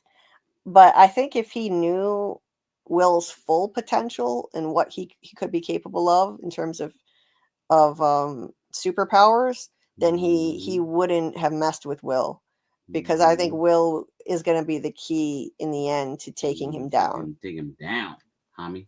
Yeah. Vecna schmeckna. Yeah. He tells Will, you broke so easily. And yeah, Will was very weak and fragile the way that he broke after what happened to him. He was an easy target. Out of the whole group, he's always seemed like the weakest link. But in reality, he's going to be the strongest out of all of them in the end. He's going to turn his weirdness into his superpower. It's cool to see this underdog story happening here. And Vecna tells him, you showed me what was possible, what I could achieve. So that kind of gave him the idea to take more children and mold them in his image, mold them and shape them and start a new world with them. He says some minds, it turns out, simply do not belong in this world. And he's referring to both himself and Will. He doesn't think they belong. They're the outcasts. And there's Will in these flashbacks, in full outcast glory,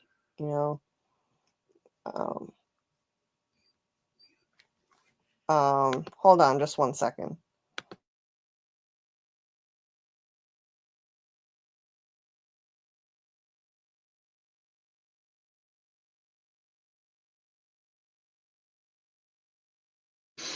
It shows him when he was, he felt like his friends had deserted him and moved on without him.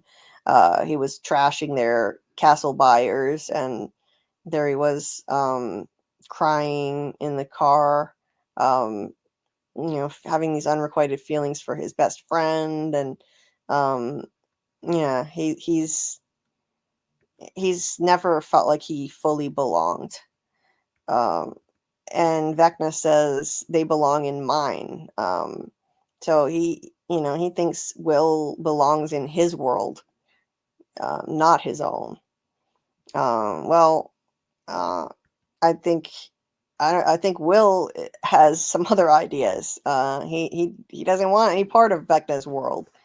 When he drops Will to the ground, that remarkable jaw-dropping moment happened where he thought that was it and he had the last say.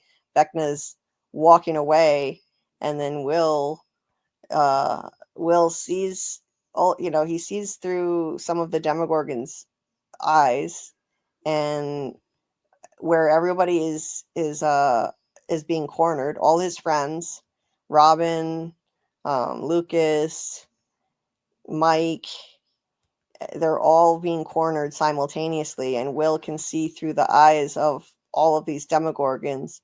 And again, this is where I thought that it was going to end. I thought it was going to end right here. Like, I was like, you got to be kidding me. I kept like watching to see like how much time is left. They're really going to do like the mother of all cliffhangers and have literally everyone in jeopardy. That's what it looked like. That's what it looked like was going to happen. But just in the nick of time, Will actually marshals powers of his own. He is able to summon Vecna's powers.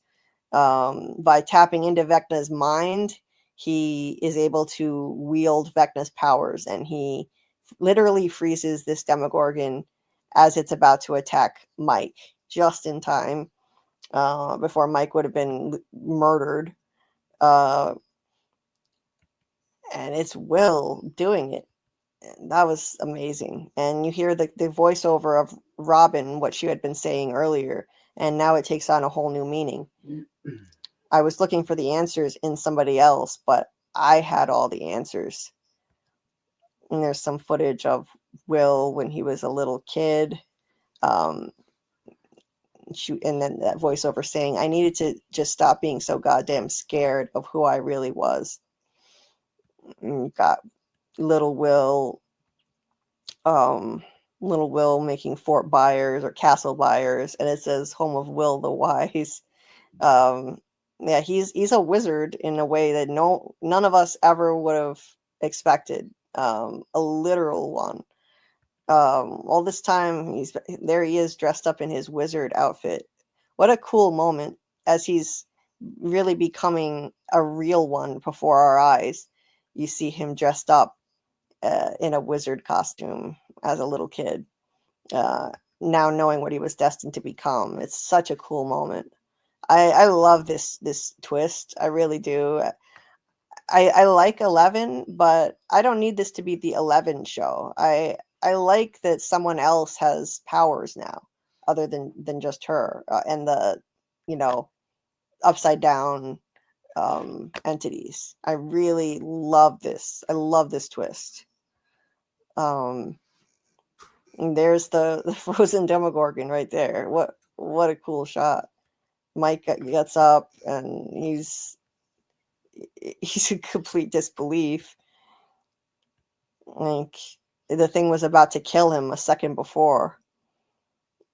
Joyce looks up and she sees it, and Will looks terrifying. I mean, who would have thought this doofus with the bowl haircut could look so badass and scary? His eyes turn all white. It's amazing.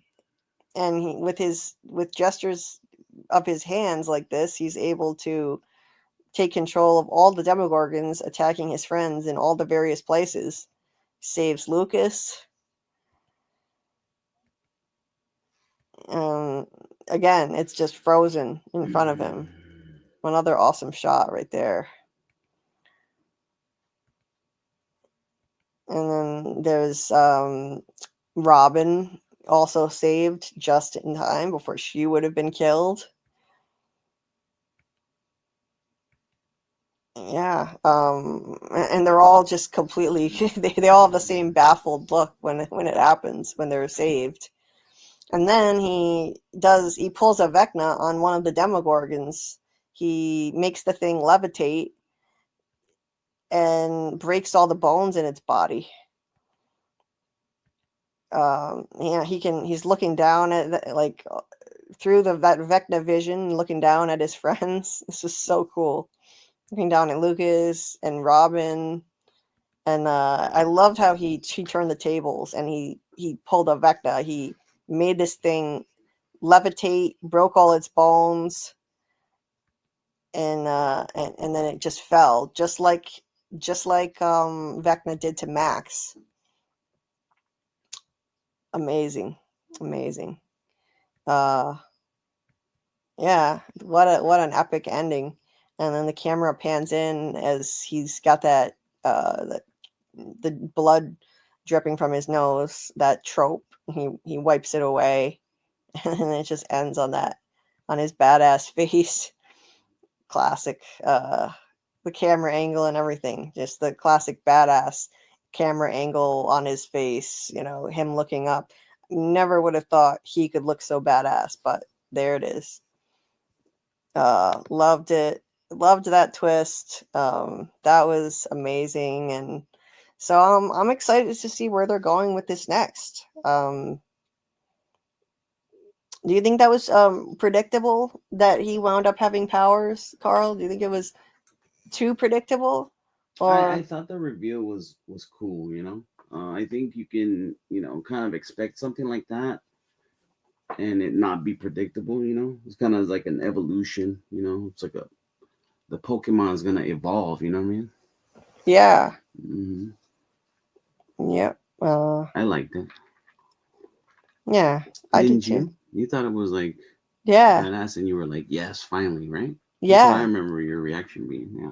Yeah, I got really excited when this happened. I got really excited. Oh, did you? and it wasn't.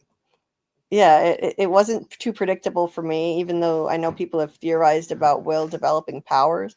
I don't know if anyone could have predicted it would come to fruition like this. I mean, wow. And it was, it was still kind of a cliffhanger because a lot of things are still up in the air in this moment, but just not the Gorgonzolas. But yeah. Everyone was saved by Will, and so now the question is, what's next? Where does it go from here? Tune in next holiday when. Yeah, because our holidays have been hijacked by Stranger Things this year. So thanks, Netflix. Tomorrow they're dropping episodes 5, 6, and 7. And on New Year's Eve they're dropping the series finale. So we've got a. Is that for sure tomorrow? It's not like right now or nothing, right? I'm hoping. I don't think so. Yeah, okay. I don't think so. I don't think Stranger Things has dropped yet. I think it drops tomorrow at 8 p.m. Eastern. Well, let me just double check. Yeah, it says 8 p.m. Eastern tomorrow.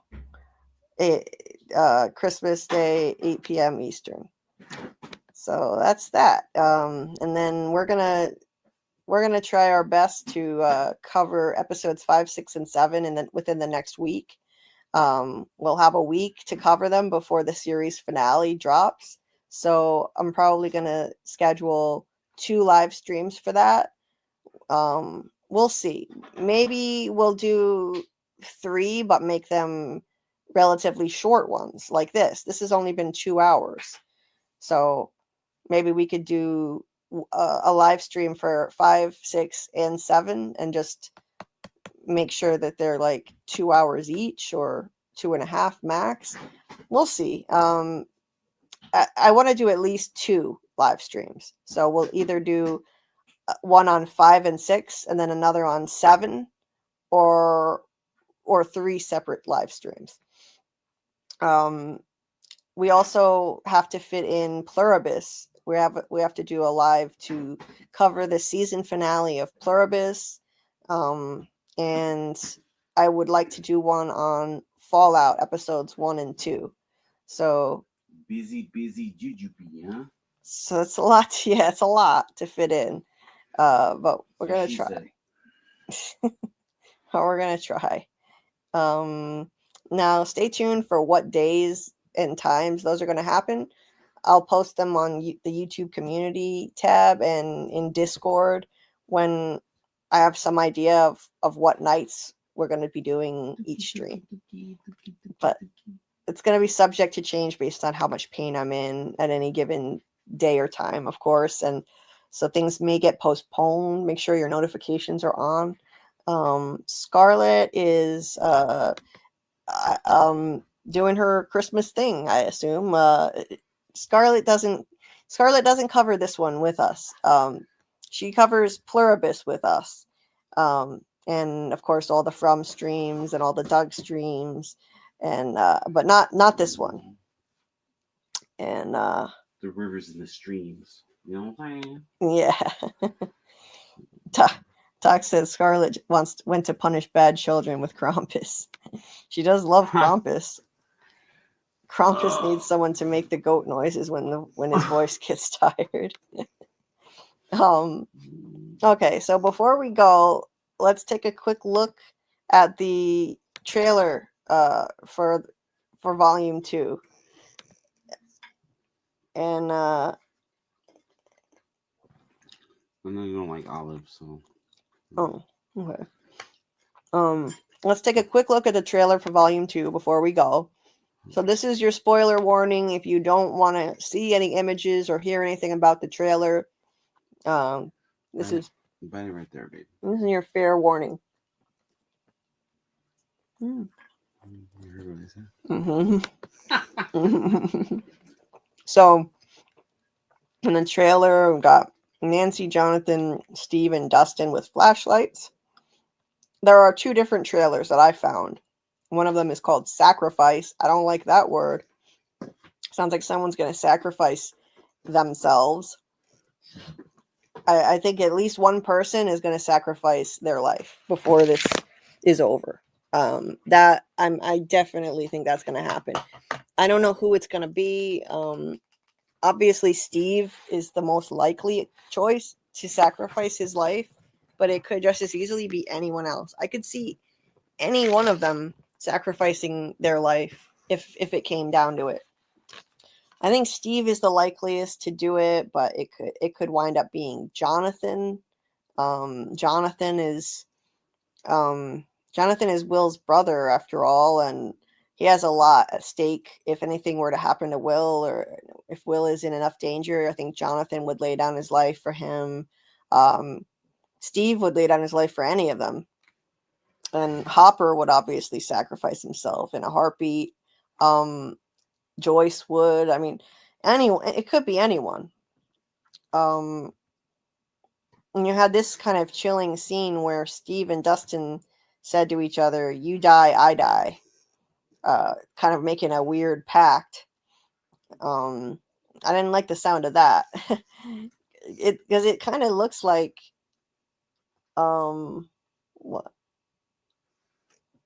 what are you showing me? Is this the live right here? Yeah. Are people seeing that? Oh, I guess I don't have my screen showing. Hold on. Hold on. I did that once before. I'm glad I didn't get through the whole thing. Just trying to help. Yeah. So anyway, I was showing this image, and then this image right here. Steve and Dustin saying, "You die, I die." Oh, okay. There we go. Now, in another trailer, there was a moment where Dustin was hugging Steve and crying. And was he being sacrificed? I don't know. Steve looked awfully stoic, like he was about to go sacrifice his life, and Dustin was hugging him and crying. So I don't like the sound of that. Or maybe it was just his hair. It was like one of the two, you know? Yeah. I mean, can we afford to lose both his hair and him? It's too I know, horrible that would just be so bad. It's too horrible to think about. I don't want them to kill off either Dustin or Steve, so I really hope we don't lose both of them. Yeah, I didn't like that little bit of dialogue. We see Derek in Henry's mind, the dream world prison, and there are the other kids who've been abducted, and you see Max watching them through a little spyglass. And there's Max and Holly looking down a ladder into some wooden structure, and this is them in some other spot too. I'm not sure what that is. That's Max right there. That's like it's like what, a hole into her bedroom or something, huh? Yeah, that's Holly's bedroom. Mm-hmm. So this must be a memory of Holly's bedroom from within that dream world. It's got to be a memory. Mm-hmm. And then there's Mike looking up. We've got a bunch of weird rocks that were falling up, and red lightning. Like it just looks like everything is kind of coming unglued. You know, the dimensions are maybe collapsing in on each other or something. Almost looks like Avatar or something, like where the yeah. rocks are like floating. Yeah, Mm-hmm. That was a really cool shot. Nancy looking up. This is a scene where Dustin is hugging Steve and crying, wearing the same clothes as the scene where they said, "You die, I die." That's chilling. Steve's got tears in his eyes and looks kind of resigned or stoic, like maybe he's about to sacrifice his life. But honestly, that would be too predictable at this point. So that gives me hope that he's not going to die, because we've been predicting this kind of thing for years, that he's going to die, and he never does. And he's the most predictable to sacrifice his life for them. So maybe they're going to go a different route, and they're just making it look that way. Trailers are always deceiving. They subvert our expectations, maybe, huh? Yeah. So yeah, there's Holly looking scared. There's Holly looking not 7 years old or whatever she's supposed to be. Yeah. Henry as Vecna as Henry there. Some fedora action. Mm-hmm. Vecna.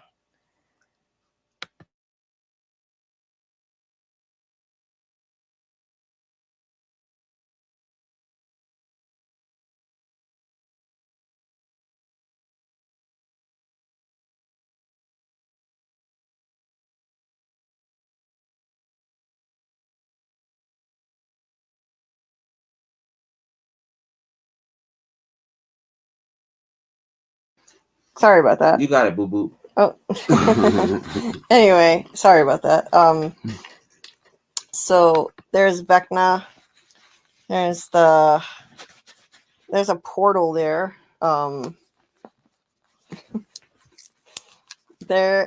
Here is looks like Holly and Max in some kind of crazy dream realm spot right there.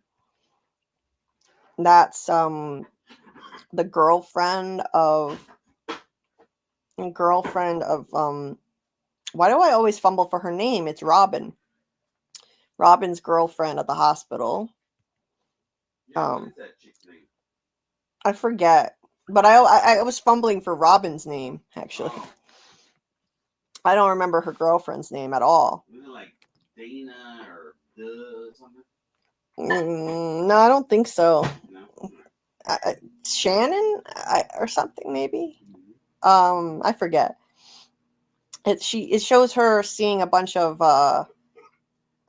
either demi-dogs or demogorgons running down the hallway in the hospital. Super hot or just heated up? Just heated up. Then there's another shot of Max and Holly. They're going to be spending a lot of time together, clearly. Then there's this shot of a a demi-dog running down the hallway after Lucas, who's carrying Max's body out of the hospital. Whoa. As it's under attack. And so Flat Top is, yeah, that's a scary sight. that's a sacrifice for sure. Yeah. Scary stuff. Mm-hmm. Now in this other trailer, which was a little bit longer, it's called Escape from Camazotz. Mike says Vecna took every child. We have to protect them, otherwise nothing will be saved. And 11 says, not this time, let's end this. So I'm going to go through it with the captions first, and I'll go back to better shots of the images. And then it says, everything changed. We failed, but we need to be ready. We're facing an apocalypse level event. The panic is appropriate. So yeah, I think it was, I forget it. I think it was Dustin's voice saying that. The panic is appropriate. And I would agree. Yeah, this is definitely time to panic. It's an apocalypse level of event. 11 here is talking to 8, saying, help me find him, kill him, meaning Vecna, of course. Do you see it now? 11, your world is my world. So I think that's Vecna's voice saying, do you see it now, 11? Your world is my world. Mi casa is su casa. They say he wants to break us. We have to finish this so we can finally be free. Not too hot. Yeah. Yeah. Where you want it? Yeah, I'll put it right here for now. So then going back through the images again, so you got Mike and 11 and Henry letting the kids into his house in his dream world. And there's Derek, Max watching through her spyglass, and 11 in the deprivation tank. So she still does need that sometimes. I mean, she's able to go into the void using just her abilities, which are now heightened. All she has to do is put on a blindfold. But I guess when the task is really daunting, she still is going to employ the deprivation tank with the salt and whatnot. And there's Hopper here, fully armed, militaristic looking Hopper. He's really come a long way since the beginning. Just being that slacker sheriff, showing up to work at noon with a hangover.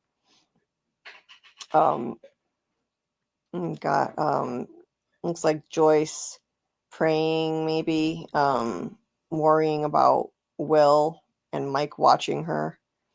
This was an awesome shot. This was my favorite shot out of the whole trailer. This door in the middle of the sky, like right there, like in the landscape outdoors. There's just a door, and Max and Holly open it, and they're about to step through. You can't see what's in there. It's just dark, but I loved that. It's super trippy and fairy tale like. I like how trippy and fairy tale like this dream world is in Henry's head. Let me see, babe. See there? Oh, wow. Door. Yeah. This is very Twilight Zone-y almost. Yeah. It's cool. And you see Henry ostensibly telling a story to all these kids he abducted. And I'm assuming there are going to be 12 of them there in total. His disciples, as it were, for this new world he wants to create. once he's obliterated humanity. He really does exalt himself as some kind of godlike figure. And there's Dr. K, 11, Hopper, and 8. Looking like, okay, that's definitely the Upside Down. Steve and Dustin looking up, and they're surrounded by these nasty tentacle things. That also looks like the Upside Down. Yeah, they're looking up at this crazy red portal looking thing. And then Oh wow, yeah. Yeah. Sacrifice time. God. Oh shit. I hope not. I mean, like, yeah, I hope whatever this is doesn't take both of them out. And there's a big portal here, appearing above Jonathan and Nancy. I mean, these things can just tear into their world anywhere at this point. And aesthetically, they look so cool. This is, I'm not sure what the location of this is, but it looks like a bunch of storage containers. Yeah, I can't quite tell what's happening in that shot there. That could be Jonathan and Nancy. I'm not sure.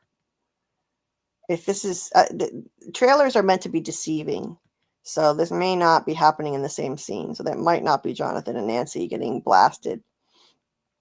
And there's 8, and Henry getting pelted by rain. So, oh yeah, that's a slightly better shot, a better version of the other image I showed. Oh yeah, Nancy was as typical for her, firing her shotgun at that thing. And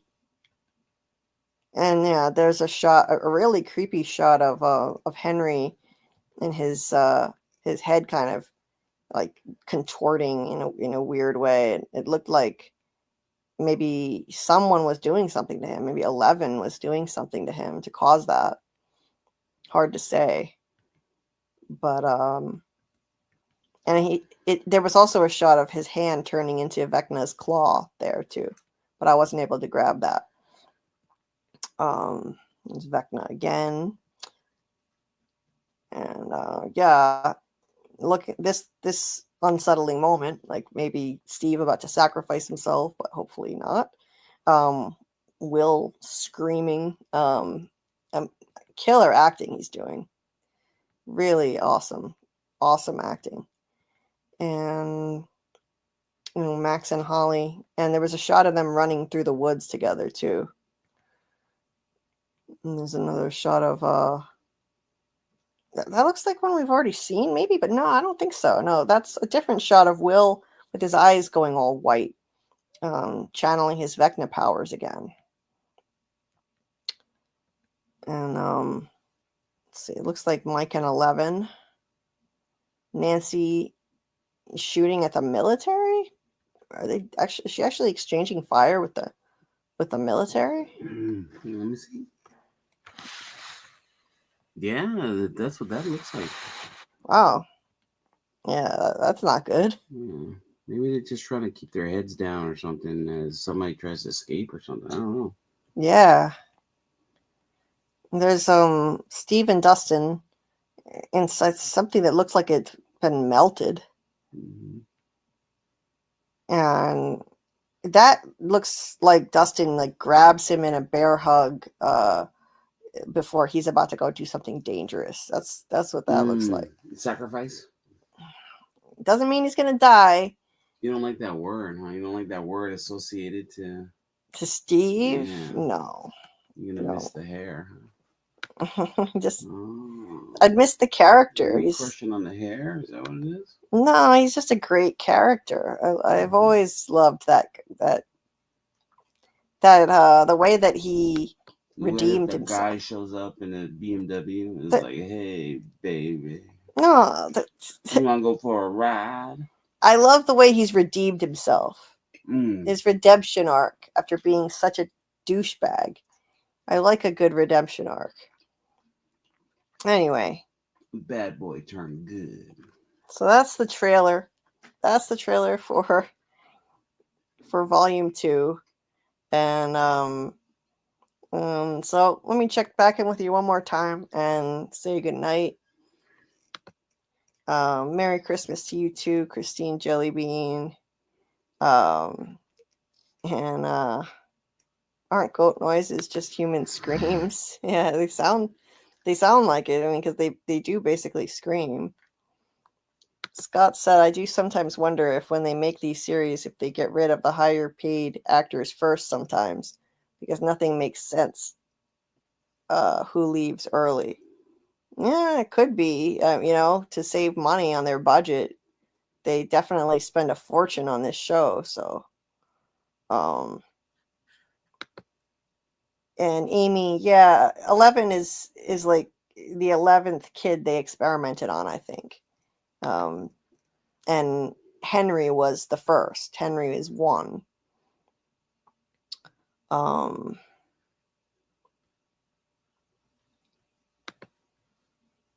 Let's see. Michael said, or do you mean child sacrifices or whatever to the Mind Flayer or Vecna or whatever?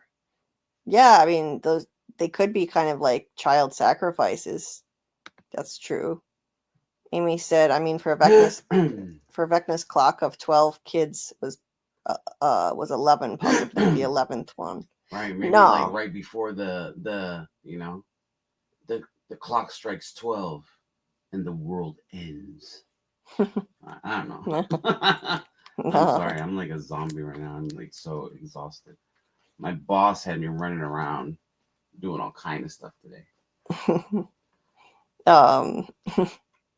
No, 11 isn't related to Vecna's 12 kids. 11 was the 11th experimented on at the Hawkins lab.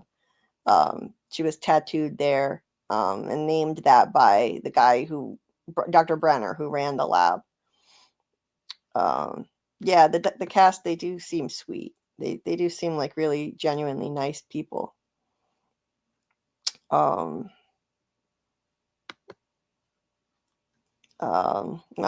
Merry Christmas to you too, Shadow Skulk. And Merry Christmas to everyone else in the chat and listening on the replay as well. Shout out to the replay gang. And thank you to those who showed up. I appreciate it. I know it's Christmas, so it's not, it's not likely to be your first choice to watch a Stranger Things live, but I really wanted to get this done, and I'm glad that we got it done. I wanted to finish breaking down one of my favorite shows before they drop the next batch of episodes, and we did it. This show deserves it. It deserves that kind of breakdown for each episode. I mean, it's great job, Boo. Great job. I'm so proud of you. Thank you. It's one of the best shows on TV, so wanted to do it justice. So I think we did that. And so I am gonna sign off, and I hope everybody has a wonderful Christmas. And ho ho ho. And whether or not you celebrate, even if it's just a matter of getting a day out of work, I hope you enjoy it. And we will be back again soon with another live, maybe in a couple days. I will keep you guys posted on when we do the Pluribus season finale live. We'll definitely do a Stranger Things live very soon after the next episodes drop. So maybe Saturday night. Stay tuned. I'll announce it in the next couple days. I definitely want to watch 5, 6, and 7 before I do a live in case anybody says spoilers, because I don't want to get spoiled. So we might do a live for Stranger Things maybe Saturday or Sunday. I will let you know. And we'll also be breaking down Pluribus finale, and we'll be doing Fallout episodes 1 and 2 of season 2 as soon as we can. So stay tuned for more info on that, I'll announce it in the Discord, and I'll make a YouTube community post too. And Merry Christmas, Trace. Merry Christmas, Michael, and happy holidays to everyone too, and Happy New Year. Yes, if I don't see you guys before then, but we'll definitely be doing a bunch of lives between now and New Year's. So we'll be doing at least 2 Stranger Things. So in the next week, we'll do a Pluribus live, at least 2 Stranger Things lives, and a Fallout live. So that'll be at least 4. I would say 4 in the next week. 5 is probably too much. So I'm thinking we'll do 4. But again, they're gonna be moderate length like this. Not too long, because my pain is out of control if we do longer, and I want to take good care of myself. But every great show is all dropping at once these days, so we're just rushing to catch up right now. And soon we'll get back to From Academy in January, and we'll get back to Storytime with Doug as well. So yes, Michael, we'll get back to From Academy once Stranger Things and Pluribus are both done. So after the new year in January is when we're going to finally get back to From Academy. Then I'll have room in the schedule again, because all we'll be doing is covering Fallout at that point. And we'll be getting back to From Academy every Friday night, and Storytime with Doug when he's available. And we'll do the From Rewatch. We'll get back to the From Rewatch really, really soon as well. We don't know when the new season of From is coming out, but the rumors on the street are within 3 or 4 months. So maybe March or April, we might get season 4. And as soon as we get a teaser, we'll definitely start doing lives for From to discuss the teaser and the trailer and all that stuff. So anyway, have a good day or a good night, everybody. Enjoy your Christmas. And we will see you very soon. And say good night, Karl. Good night, Karl. Merry Christmas, everybody. We love you. Merry Christmas, babe. I love you. I love you too. Good night, everybody.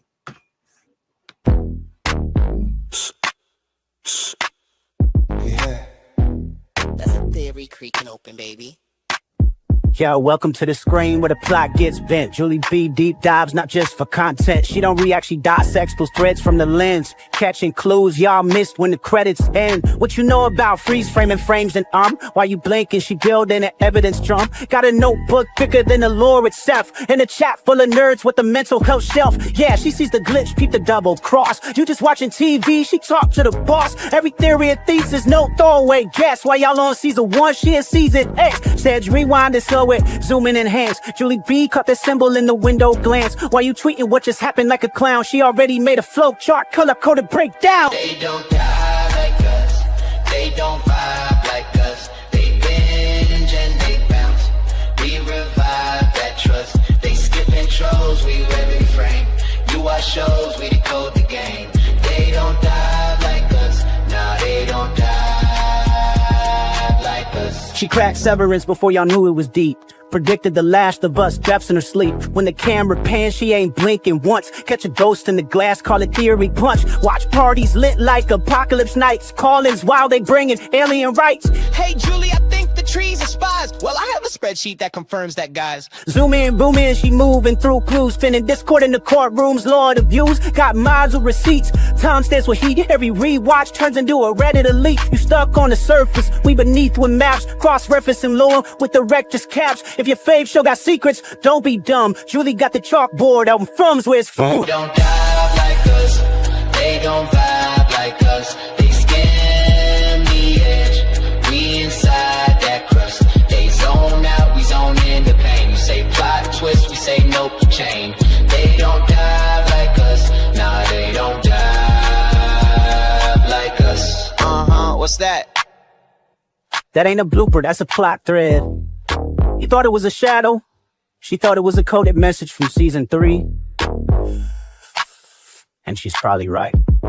Step this way if your mind's unbent. Step that way if your theories pay rent. Say Julie B, deep dive queen. Now zoom, scroll, theorize, pull. Ain't no rabbit hole safe once she got the clout.